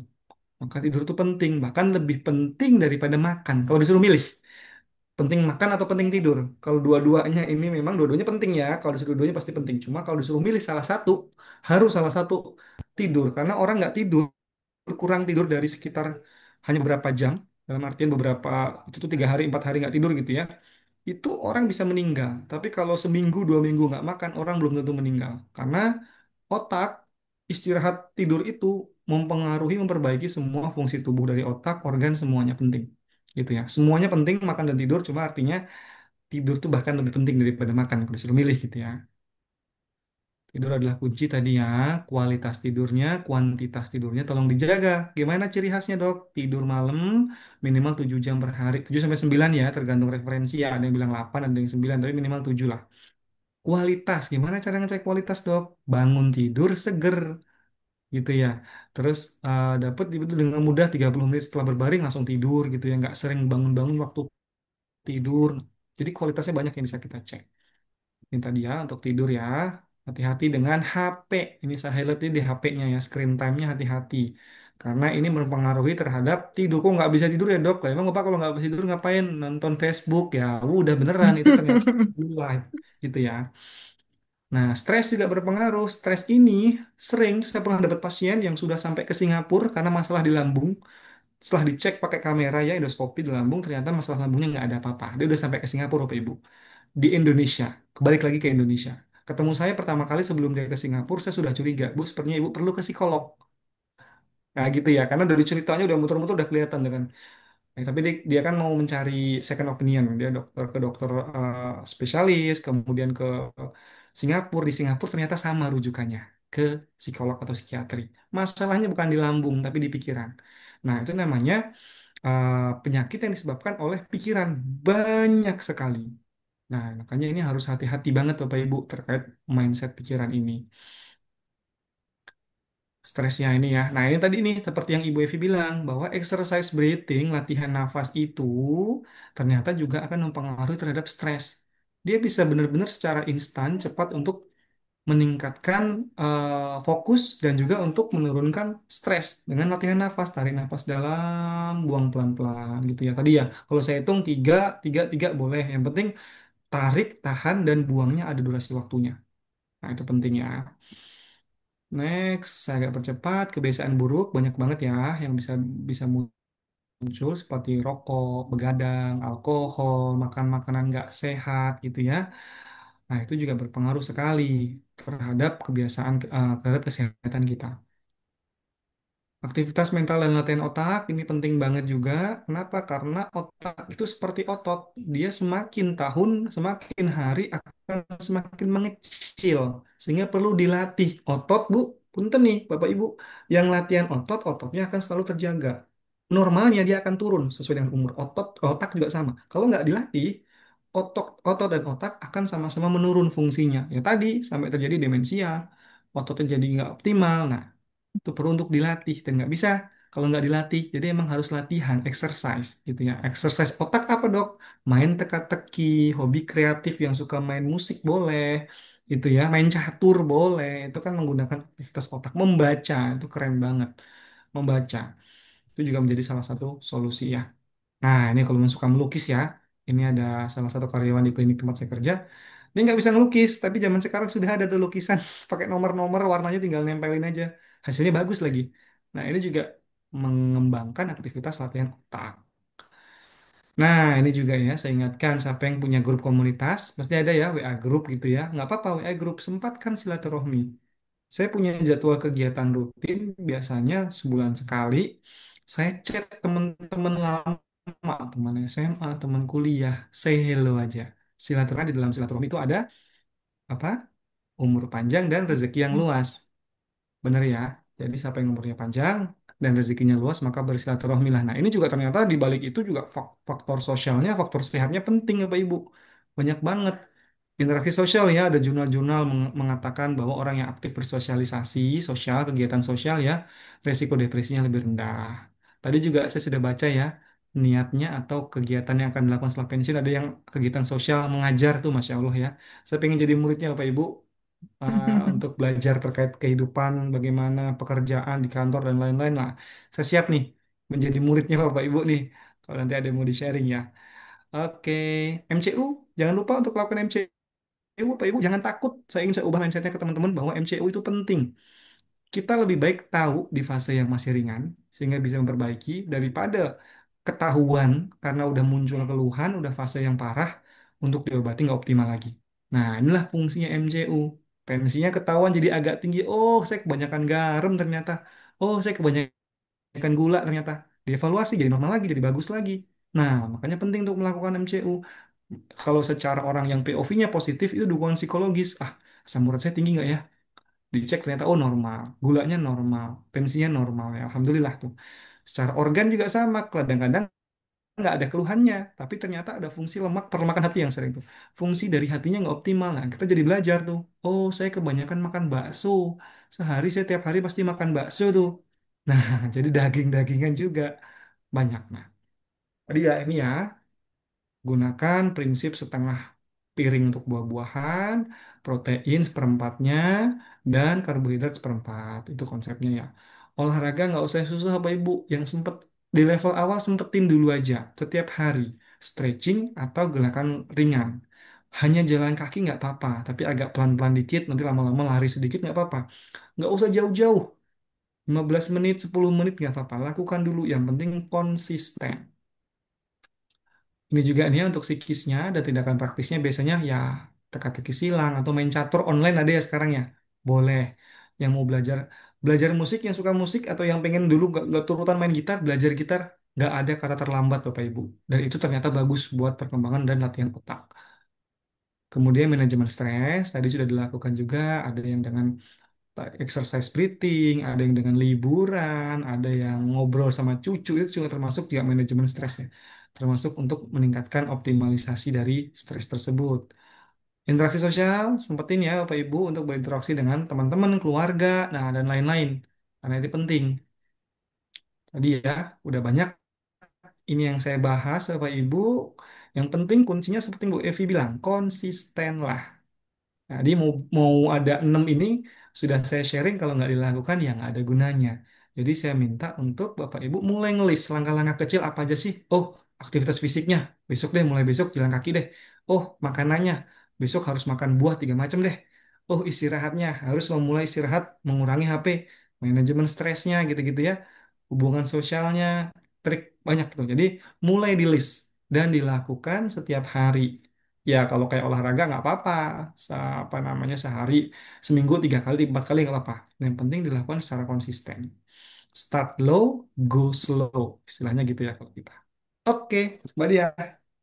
Oke, luar biasa sekali. Terima kasih Dokter Arbusa untuk penyampaian materinya yang luar biasa. Dan ini sudah ada respon-respon pertanyaan dari Bapak Ibu semuanya di kolom chat nih. Luar biasa sekali. Hmm, Izin, saya berikan satu kesempatan untuk Bapak Ibu menyampaikan secara langsung kepada Dokter Arbusa sebelum saya bacakan pertanyaan dari Bapak Ibu yang lainnya. Karena sudah boleh, pukul boleh. 3. Sebetulnya sudah selesai Dok, tapi izin ya Dok, minta waktunya mungkin Bapak Nggak Ibu apa-apa, juga nggak apa-apa.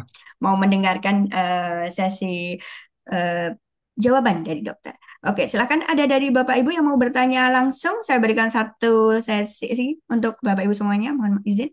Izin Mbak Dia, aku mau bertanya langsung dulu ya. Oke, Boleh, boleh, Ibu. silakan Ibu. Assalamualaikum warahmatullahi wabarakatuh, Dok. Dalam. Saya pensiun udah 3 bulan, mau 4 bulan lah gitu. Rutinitas dokter sampaikan tadi yang 6 ini kan penting untuk menjaga rahasia hidup sehat, produktif, dan bahagia. Nah, aktivitas udah dilakukan. Nah, Cuman dok, kita kan udah pensiun ini BPJS tidak menanggung eh, MCU gitu loh. Jadi kalau misalkan MCU itu kan sangat sangat mahal dok. Saya dulu kan di kantor tuh setiap tahun memang rutinitas selalu MCU. Yang udah pensiun ini nggak mungkin kami lakukan dengan gaji kami buat MCU pun masih kurang gitu. Solusinya bagaimana dok? Dan satu lagi, kalau hubungan sosial setelah pensiun ini, alhamdulillah banyak ikut kegiatan dan saya juga memfasilitasi dari pagi sampai jam berapa istirahat, langsung kegiatan sosial dengan ibu-ibu pengajian, dengan apa namanya para tetangga yang nggak pernah bersosialisasi, saya terus terang ya tidak pernah bersosialisasi dengan tetangga. Nama tetangga pun saya nggak tahu sebelum saya pensiun. Karena pagi ketemu sore udah masuk rumah dan tidak pernah bersosialisasi. Hanya arisan RT aja, ada kemalangan seperti itu aja, say hello aja. Jadi bagaimana dok untuk mengatasi keletihan yang berlebihan apabila kan usianya ini udah 60 tahun nih dok, baru 60 tahun nih. Apabila kita kan udah lintas kita kan udah ini lah setiap hari kita lakukan. Dan yang baiknya bagaimana untuk menjaga kegiatan kita. Apakah saya hobi jogging setiap hari ya, tapi seminggu tuh saya ambil tiap pagi lima kali aja 5 hari dalam seminggu gitu. Eh, apa? Bagaimana dok masukannya dan sarannya? Terima kasih. baik, terima kasih Ibu. Tadi Ibu siapa pun namanya Mbak? Bu Ibu Seti Seti Ibu Seti ya. dari dari Pekanbaru. Pekanbaru. Oh, dari Pekanbaru. Wah, dari Pekanbaru ya. Baik, Bu Seti, terima kasih ya. Tadi terkait pertanyaan pertama tadi MCU ya. Punten tadi putus-putus kalau nggak salah. Kalau selama di kantor kan ada kegiatan rutin MCU. Tapi yang sekarang udah karena udah nggak di kantor, MCU-nya gimana gitu ya kalau nggak salah ya. Ya, ya betul Nah, loh. oke. Yang pertama terkait poin MCU memang ini Bu. Yang perlu yang perlu dicek dan toleransi adalah berapa hasil MCU terakhir. Kita nggak perlu sering-sering banget kok Bu, tiap 6 bulan gitu nggak juga. Tergantung dari hasil. Bahkan kita perlu tiap bulan. Kalau ternyata ada hasil yang kurang bagus, contoh misalkan diabetes ya ada terkonfirmasi diabetes punya sakit gula, ya itu kita perlu rajin untuk ngecek. Karena kadang kita makannya juga nggak rajin kontrol makanan ya. Kadang-kadang juga kita nggak stabil. Nah, ini rajin bisa sampai sebulan sekali. Tapi kalau misalkan fungsi dari misalkan hati, fungsi dari ginjalnya aman, nggak perlu sering-sering. Setahun sekali atau 6 bulan sekali itu perlu dilakukan. Dan atau kalau misalkan sudah beberapa kali dicek aman, tidak ada faktor resiko yang spesifik. Contohnya adalah tadi penyakit ya, misalkan sudah punya hipertensi atau diabetes itu ada spesifik dasar. Atau obesitas sudah punya spesifik dasar, perlu lebih rajin. Kalau nggak punya itu nggak perlu rajin-rajin banget, nggak masalah, Bu. Ini ya memang kalau bahasanya bagaimana ya emang harus tahu timingnya, waktunya tahu. Jadi nggak yang harus tadi yang saya bilang kalau emang udah punya riwayat ya sebulan 3 bulan sekali itu harus dicek. Cuma kalau belum punya riwayat, nggak ada riwayat yang mengarah ke sana, itu nggak perlu rajin-rajin dicek. Kalau misalkan ada keluhan aja nggak apa-apa. Nah, tadi ya, jadi poinnya ke sana. Dan ini memang ya ada asuransi sih yang biasanya mengcover atau kalau misalkan non asuransi ya harus memang mandiri. Nah, itu perlu untuk dilakukan pengecekan. Tetap perlu dilakukan pengecekan. Ibu harus evaluasi berat badan juga ya. Kalau berat badan berlebih, ya ini juga menjadi dasar nih. Karena saya bilang tadi, hipertensi punya sebutan silent killer, diabetes Dan punya sebutan mother of Mother all of disease. Semuanya bisa disebabkan karena obesitas. Nah, ini makanya penting banget. Tadi yang kedua terkait sosial ya. Shell. Sosial tadi gimana? Sorry, Mbak. Ya, sosial sama majelis taklim dengan tetangga gitu. Oh, ya, ya, ya, ya. Nah, saya tuh orangnya happy aja kok dok, nggak nggak dikit. Halo, Bu Seti masih terhubung sama kami? Masih masih terhubung. Saya orangnya happy happy aja. Ah, Karena waktu masih kerja kan saya nggak pernah bergabung dengan kegiatan lingkungan sosial. di sini. Ya, karena kan pergi pagi pulang malam, kadang-kadang nggak pulang karena dinas dari kantor. Jadi sosialisasinya hanya faktor arisan RT, kadang-kadang itu datang ke kadang tidak juga. Jadi mereka setelah saya pensiun ini menyambut saya dengan senang karena saya orangnya proaktif dan frontal sedikit karena ada sesuatu yang enggak ini ada kebijakan yang di Hmm. lingkungan itu yang tidak masuk logika ya itu saya menyuarakan tentang keadilan kita gitu nggak bisa Oh. begini nggak bisa begini gitu. Oke, Begitu dok. iya Bu. Siap Bu, sih Bu, dimengerti ya Bu ya terkait pertanyaan Hmm. Ibu ya. Sebenarnya prinsipnya Bu sebenarnya tidak harus komunitas semua diikuti kok Bu. Kalau komunitasnya toksik jangan ya Bu ya. Malah nambah stres nanti. Artinya kita juga perlu memilah untuk dalam komunitas itu malah jadi beban, mending nggak usah ikut nggak apa-apa. Dan ini kembali ke individu masing-masing, seberapa sering. Tapi sebaiknya memang ada jadwalnya, dirutinkan jadwalnya. Nggak harus ke komunitas tetangga atau apa saudara-saudara itu termasuk sosial dan nggak harus face to face via grup juga bisa zaman sekarang ada Zoom juga bisa nah itu juga bisa nah kembali faktor sosial ini menjadi salah satu faktor jadi jangan dijadikan dasar doang banyak faktor X lainnya nih kalau di Jepang di Okinawa itu mereka setiap hari Rabu saya ingat saya sama Jumat ada jadwal rutin Rabu apa dok di kampung itu Rabu mereka sama-sama datang untuk karaoke di Jepang ya karaoke-nya orang Jepang ya dia satu rumah gitu nyanyi-nyanyi bapak-bapak pada main catur, ibu-ibu pada karaoke. Karaoke-nya bukan karaoke kayak di Indonesia ya. Karaoke-nya karaoke yang santai. Cuma itu salah satu contoh. Maksudnya yang penting kumpulnya. Mereka ada kegiatan juga di hari Jumat lainnya untuk membahas biasanya hasil kebun mereka karena mereka para pensiunan disebutnya kalau di Jepang itu mereka anti pensiun. Anti pensiun sebenarnya bukan pensiun dalam artian nggak kerja ngapa-ngapain nggak. Setelah pensiun mereka ini harus punya ikigainya sendiri, harus punya kegiatannya sendiri. termasuk ngomong cucu gitu ya, nah, ngobrol bareng membahas terkait hal itu. Nah, jadi gitu Bu, nggak harus yang mutlak datang tiap hari, tiap minggu, nggak juga, Ya, ya enggak dok. disesuaikan dengan orang. Yang Ada introvert malah jadwalnya dok. loh Bu. Iya, Ada Oke. yang penting ada jadwalnya. jadwalnya. Ada jadwalnya. Ya, bagus itu Bu, sip sip Bu. Yang Selasa, penting yang, Jumat, Sabtu. nah, Wah, sip boleh Jumatnya Bu. komunitas sejuta senyum pensiun ya, Bu ya? Eh, habis ini ke sana ke masjid. Iya, Wah, bagus luar Bu. Itu biasa. Sudah. spirit spiritualnya dapat juga tuh, bagus tuh. Iya dok. Alhamdulillah. Baru Ya. pulang umroh saya dok. Oh, Masya Alhamdulillah. Allah. Oke, Semoga, baik. semoga berkah ya, Bu. Oke, oke. Ada Terus, pertanyaan lain? oke. Dok, satu lagi Ah, saya mau tanya tentang minyak zaitun itu dok. Oh iya. Saya oke, bawa minyak zaitun. Itu untuk yang kolesterol kan. Itu oke. bagusnya sehari sekali, satu hari sekali atau bagaimana dok? Minyak zaitun Minyak ya. Oke, zaitun tadi. dikonsumsi. Ah, Apakah ah, untuk ah. ngegoreng boleh nggak dok? Oke, Karena oke. kan nggak boleh pakai minyak lain kan. Bagaimana Oke. gitu dok? Nah, itu. Oke. Makasih dok. Itu Bu, aja. tadi tadi sudah nanyain tentang zaitun ya, ada di kolom Iya, pertanyaan juga ya terkait betul. zaitun itu. Boleh Bu, kalau untuk minyak zaitun itu karena memang sudah ada penelitian bahwa minyak zaitun itu memang bagus banget ya, manfaatnya luar biasa untuk kesehatan. Jadi boleh banget dikonsumsi 1 sampai 2 sendok gitu ya, misalkan sekitar 15 milian per hari itu boleh Bu.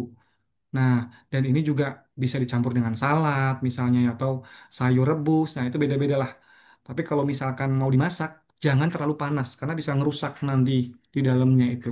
Jadi boleh diangetin aja tapi jangan dipanas. Misalkan mau dibuat masak itu jangan sampai mendidih banget karena malah jadi rusak nanti unsur-unsur di dalamnya. Dan itu untuk tiap hari nggak apa-apa Bu. Salah satu memang yang dianjurkan. Saya punya teman dokter spesialis ortopedi konsultan itu dia kemana-mana bawa cuka apel sama zaitun tuh. Nah, itu menjadi salah satu contoh tuh artinya boleh ya. Dan pastiin nggak ada masalah lambung, alergi ya. Kadang-kadang ada yang punya masalah lambung jadi malah sensitif. Ya, evaluasi. Nggak semua cocok buat orang tertentu. Nah, ini kita ngambil masaknya aja gitu. Gitu ya Bu, untuk zaitun ya Bu.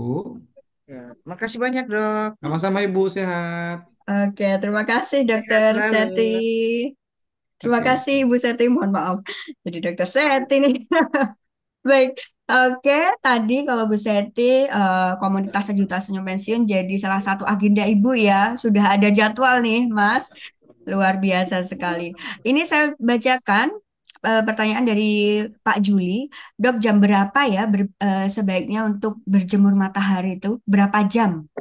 Beberapa jam Ya, durasi waktunya ya. betul. Oke. Jadi bagus nih pertanyaannya untuk ngambil vitamin D-nya ya. Mhm. Saya tadi pagi juga sudah sempat berjemur nih karena memang di matahari itu ada obat gitu ya. Jadi kalau mau sehat kita kadang-kadang nggak perlu datengin dokter juga. Salah satunya kita perlu datengin adalah matahari. Bagi orang-orang yang suka berkebun, ini dapat olahraganya, dapat keringatnya, dapat geraknya, dapat mataharinya. Itu bagus banget. Jam-jam terbaiknya sebenarnya jam 9 sampai jam 10-an tuh. Pas anget-angetnya matahari. Dan kalau lagi berjemur tuh nggak usah lama-lama banget Bapak Ibu. Tergantung terangnya juga ya, karena jam 9 jam 10 ada yang udah panas banget, terik banget gitu ya. Nah, tergantung terangnya itu juga. Durasinya sih sekitar 10 sampai 20 menit. 10 sampai 20 menit aja cukup sebenarnya. Nah, kalau misalkan berjemur biasanya seperti itu. Beberapa orang yang sensitif sama matahari gunakan sunscreen ya, karena ini berpengaruh juga. Jadi tergantung sebenarnya sih kalau misalkan untuk berjemur vitamin D-nya dapatnya di jam 9 sampai jam 10-an itu. Itu jam 11 masih boleh nggak dok? Tergantung daerah tertentu. Ada yang jam 11 belum panas-panas banget, boleh aja nggak apa-apa. Nah, cuma kalau untuk biasanya ada faktor tambahan juga. Dok, saya mau biar moodnya bagus, biar energinya bagus tuh mungkin pagi lagi, lebih pagi lagi.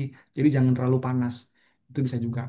Yang harus dihindari biasanya yang udah panas banget. Nah, ini kalau bisa cut off-nya jam 11 sampai jam 3 itu udah panas banget tuh. Bukan berjemur ya kalau terpaksa harus di perjalanan ya nggak apa-apa. Cuma jangan berjemur di jam-jam itu. Tidak direkomendasikan. Gitu ya kalau untuk timing berjemurnya. Oke, terima kasih Dokter. Begitu Pak Juli jawabannya ya. Izin karena waktu terbatas, saya langsung ke Pak Sakri Saroyo. Siap. Saya rutin minum rebusan herbal jahe, serai, daun salam, kayu manis tiap hari.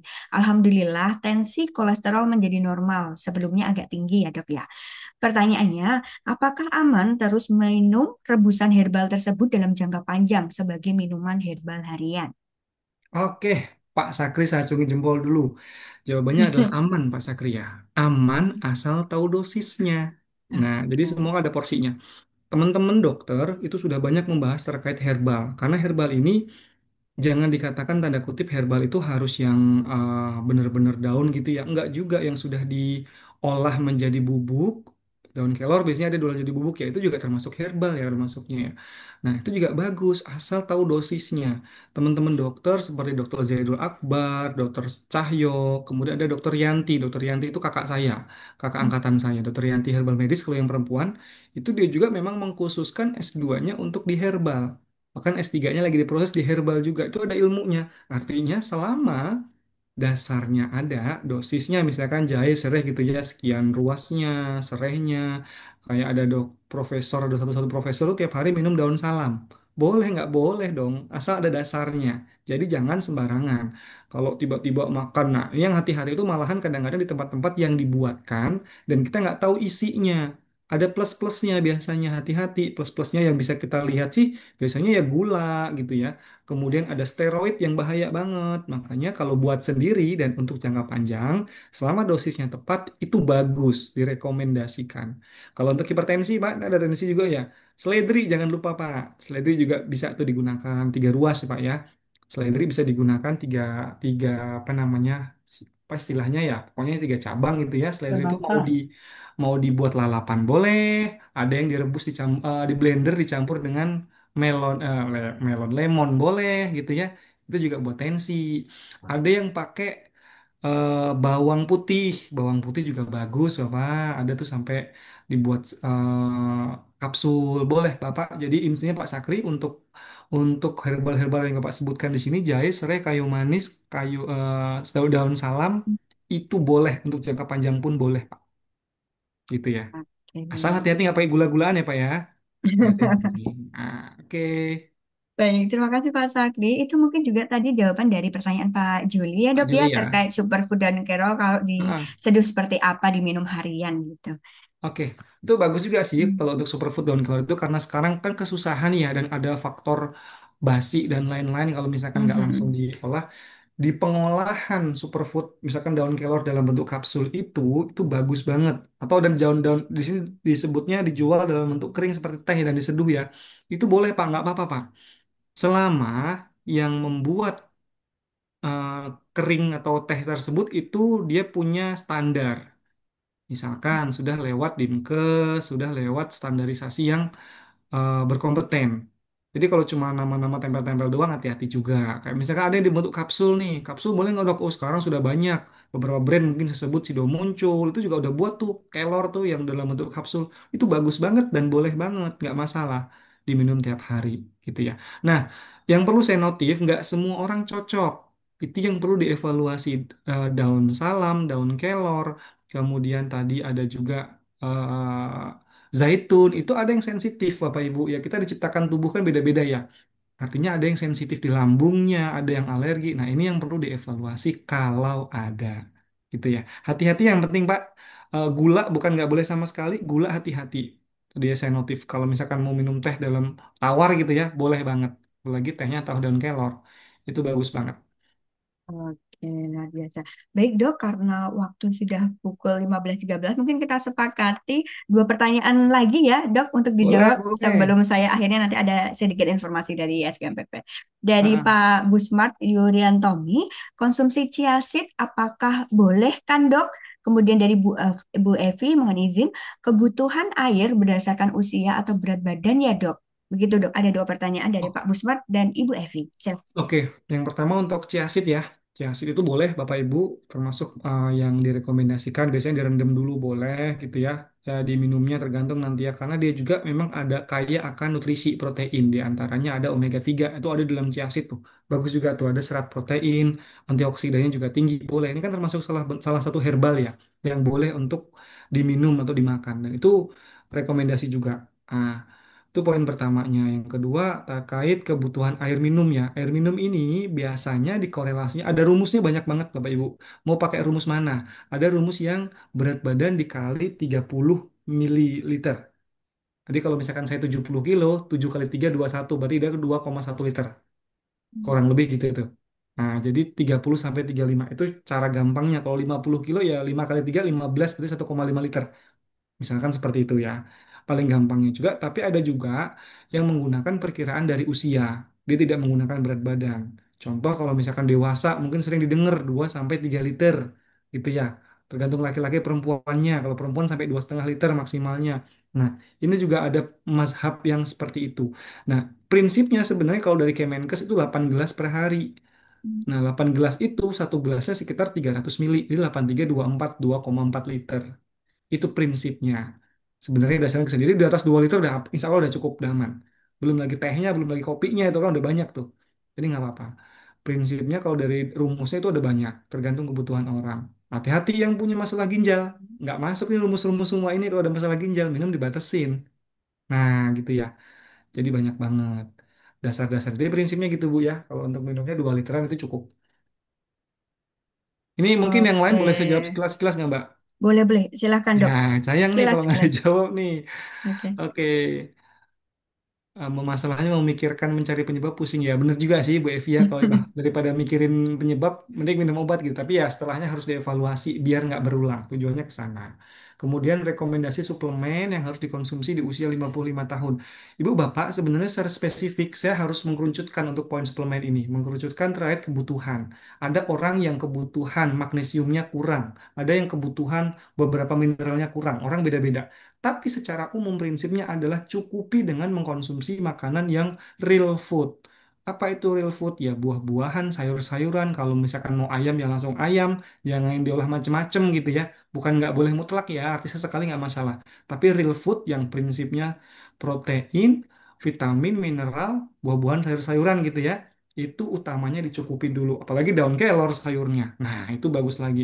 Kalau misalkan itu kurang, suplemen apa yang memenuhi biasanya? Yang berkorelasi dengan itu adalah vitamin D. Ada yang berkorelasi dengan vitamin D dan omega 3. Dua kandungan itu penting banget. Ya, walaupun yang lain juga penting. Nah, biasanya obat-obat suplemen juga sudah ada kategorinya yang biasanya ada istilahnya gold gitu ya, khusus untuk lansia gitu. Ada juga tuh, karena itu sudah ditakar berdasarkan penelitian. Boleh, dan ini saya sampaikan dan itu tidak wajib. Sunnah aja, sunnah, bahasanya sunnah gitu ya. Karena yang utama adalah real foodnya tadi. Toh di daerah Okinawa itu nggak ada yang pakai suplemen Bapak Ibu. Jadi komprehensif karena makanan ini hanya satu dari enam tadi kan, satu dari Mhm. enam. Jadi nggak cuma satu ini doang. Apa olahraganya itu juga penting, berpengaruh berjemurnya gitu ya. Nah, apakah oke terkait Siti Nuah ya Ibu Siti Nuah terkait 8 gelas sehari bagaimana mengurangi risiko kanker ya? Oke, kanker kandung kemih ini pernah kejadian di salah satu lapas tempat teman saya bekerja. Itu memang biasanya akan ada pembesaran dulu, ada masalah pada buang air kecilnya. Karena kan tempat penampungan air kecil ya. Nah, ini juga air kecil, sorry, air kemih ya.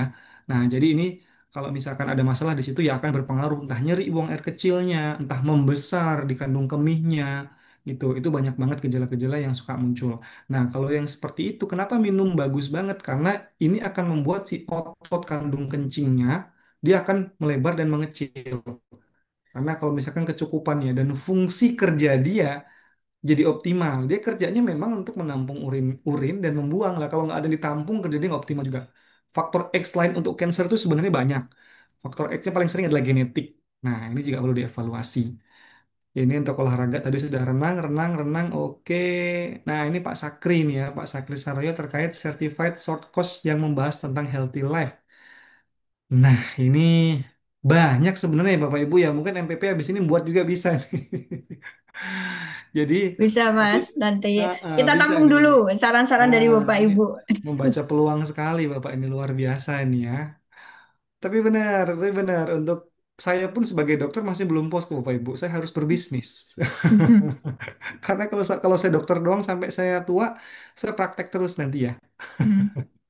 Jadi memang harus berbisnis. Ayo kita berbisnis bareng gitu ya. Kalau kata Pak Maman ya, Mbak Dia ya, action, Kata Bang, action, action gitu ya. kayak Pak Is tadi bilang, ini Ah, gitu ya. ini Action, seperti action, bisnis action. sepertinya, Mas. Jadi harus konsisten makan, harus dijaga konsisten dan Betul, action. betul banget, betul, betul. Itu juga menjadi salah satu hal penting ya. Hmm. Itu aja mungkin ya Oke, Mbak ya. Ada yang oke. kelewat? ada air okra tadi sepertinya dari Pak Pak Juli ya, air Juli okra ya. ya, infus air okra ya. Oke, air okra itu saya belum baca secara spesifik sih Pak Juli ya. Jadi saya mungkin belum bisa banyak bicara tentang air okra ini karena belum punya datanya. Jadi punten untuk air okra ya. Mungkin saya carikan referensi dulu nanti ya. Saya nggak bisa Oke, jawab kalau belum punya dasar yang kuat. oke, baik. Oke. Baik, terima kasih Bapak Ibu di sini di kantor ISQ Menara 165. Mungkin dari Bapak Ibu semuanya udah ada yang ke sini udah azan nih, mungkin ada yang kedengeran. Jadi mungkin Bapak Ibu eh, kita cukupkan pertemuan kita pada sore hari ini, luar biasa sekali. Ini lebih-lebih jamnya. Terima kasih dokter sudah berkenan menjawab semua pertanyaan dari Bapak Ibu. Namun sebelum itu, saya akan bagikan beberapa informasi. Setelahnya nanti akan ada closing statement dari dokter ya dok. Izin sebelumnya saya akan share sedikit informasi dari kami Bapak Ibu. Barangkali dari rekan Bapak Ibu atau tetangganya nih, kemudian rekan-rekannya yang belum mengikuti training masa persiapan pensiun seperti Bapak Ibu semuanya, boleh nih, Insya Allah di bulan Oktober tanggal 21 sampai 23 di weekend ya Bapak Ibu, biasanya Selasa, Rabu, Kamis, kami membuka kelas training masa persiapan pensiun. Bagi Bapak Ibu ini lintas perusahaan dan instansi ya, jadi boleh monggo kalau mau ikut, ini tidak ada batasan kepesertaan, jadi satu orang pun Bapak Ibu bisa mendaftarkan.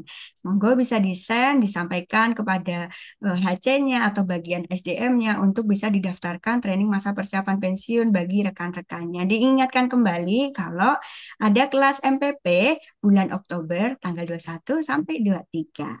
Begitu Bapak Ibu, dan bagi Bapak Ibu yang nanti mau lebih lanjut mengikuti beberapa materi Mbak Dia, ini sudah ada beberapa Bapak Ibu yang chat ya Mas tadi, Mbak ini udah di-upload belum ya nanti yang materi ini. Nah, silakan. Ini scan barcode YouTube ISQ Masa Persiapan Pensiun. Jadi Bapak Ibu di situ nanti ada playlist. Bapak Ibu ambil yang webinar Sejuta Senyum Pensiun. Di situ ada beberapa materi yang sudah webinar-webinar kita lakukan ya. Bapak Ibu bisa lihat di situ, bisa di-share juga ke rekan-rekannya, nanti diulang lagi, share lagi, insya Allah semoga kebermanfaatannya lebih banyak terasa, seperti itu. Baik, mungkin itu saja sedikit informasi dari saya. Jangan lupa kelas MPP publik tanggal 21 sampai 23 Oktober ya Bapak Ibu untuk rekan-rekannya, atau bisa juga di-send ke HRD atau C-nya. Baik, terima kasih Dokter Arbusa. Sebelum kita tutup dan kita foto bersama, boleh menyampaikan sedikit closing statement dari dokter untuk sesi kita pada sore hari ini. Oke, terima kasih Mbak Dia. Nah, saya mungkin closing statementnya pakai kata-kata ini ya, wis, kata-kata quote gitu ya Mbak ya. Pensiun itu bukan, ini saya sebenarnya mau saya ajak baca semua bareng-bareng sih. Cuma ya udahlah, karena waktu udah mepet ini ya. Pensiun itu bukan titik akhir, tapi tanda koma untuk menulis cerita baru yang lebih seru. Wah, Thank you. luar biasa sekali. Cerita baru yang lebih seru. Oke. Iya dong. Oke, terima kasih Dokter Arbusa atas waktunya yang sudah berkenan hadir pada webinar batch ke-82 kali ini ya Dok. Dan izin mungkin berkenan Bapak Ibu untuk menghidupkan ritual kita seharian. Dokter mungkin izin boleh di close layarnya Oke, dulu. oke, oke. Oke. Siap, siap. Kita foto bersama dengan Bapak Ibu semuanya. Saya senang sekali bisa melihat Bapak Ibu dalam kondisi sehat terus. Setiap minggunya bisa join webinar ini. Boleh disenggol rekan-rekannya yang belum join ya Bapak Ibu. Harapannya kita bisa berkumpul di sini, sharing bersama, materinya dapat, manfaatnya dapat. Oke, bagaimana ini Pak Badarudin? Ada yang mau disampaikan? Oke Bapak Ibu, boleh kita tunggu di on-kan kameranya, luar biasa ada Mr. Zero, Bapak coba ini luar biasa, terima kasih Pak Sakri juga, Pak Fatul Biri, Pak Nur Hadi, luar biasa Pak Sabarijo. Oke, apakah sudah semuanya Bapak Ibu? Pak Supadi juga sudah. Oke, kita tunggu, luar biasa. Oke, di sini menyusul Pak Arjo Laksana dan Pak Rasma. Baik, Bapak Ibu semuanya, boleh berikan senyuman terbaiknya sebagai penutup kita pada sore hari ini dan boleh berikan jempolnya untuk Dokter Arbusai yang sudah meluangkan waktunya hari ini. Oke, baik. Senyum ceria ikhlas Bapak Ibu. Oke, satu, dua, tiga.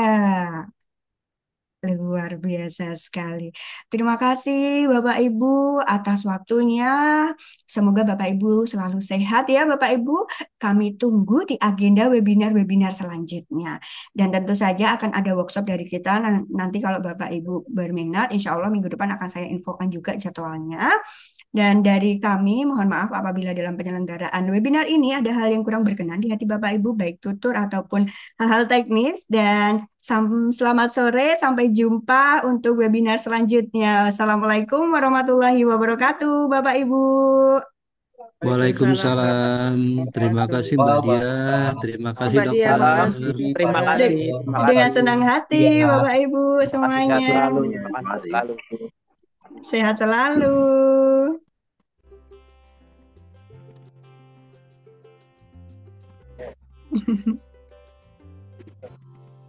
Dokter Iya, Arbusa, terima kasih.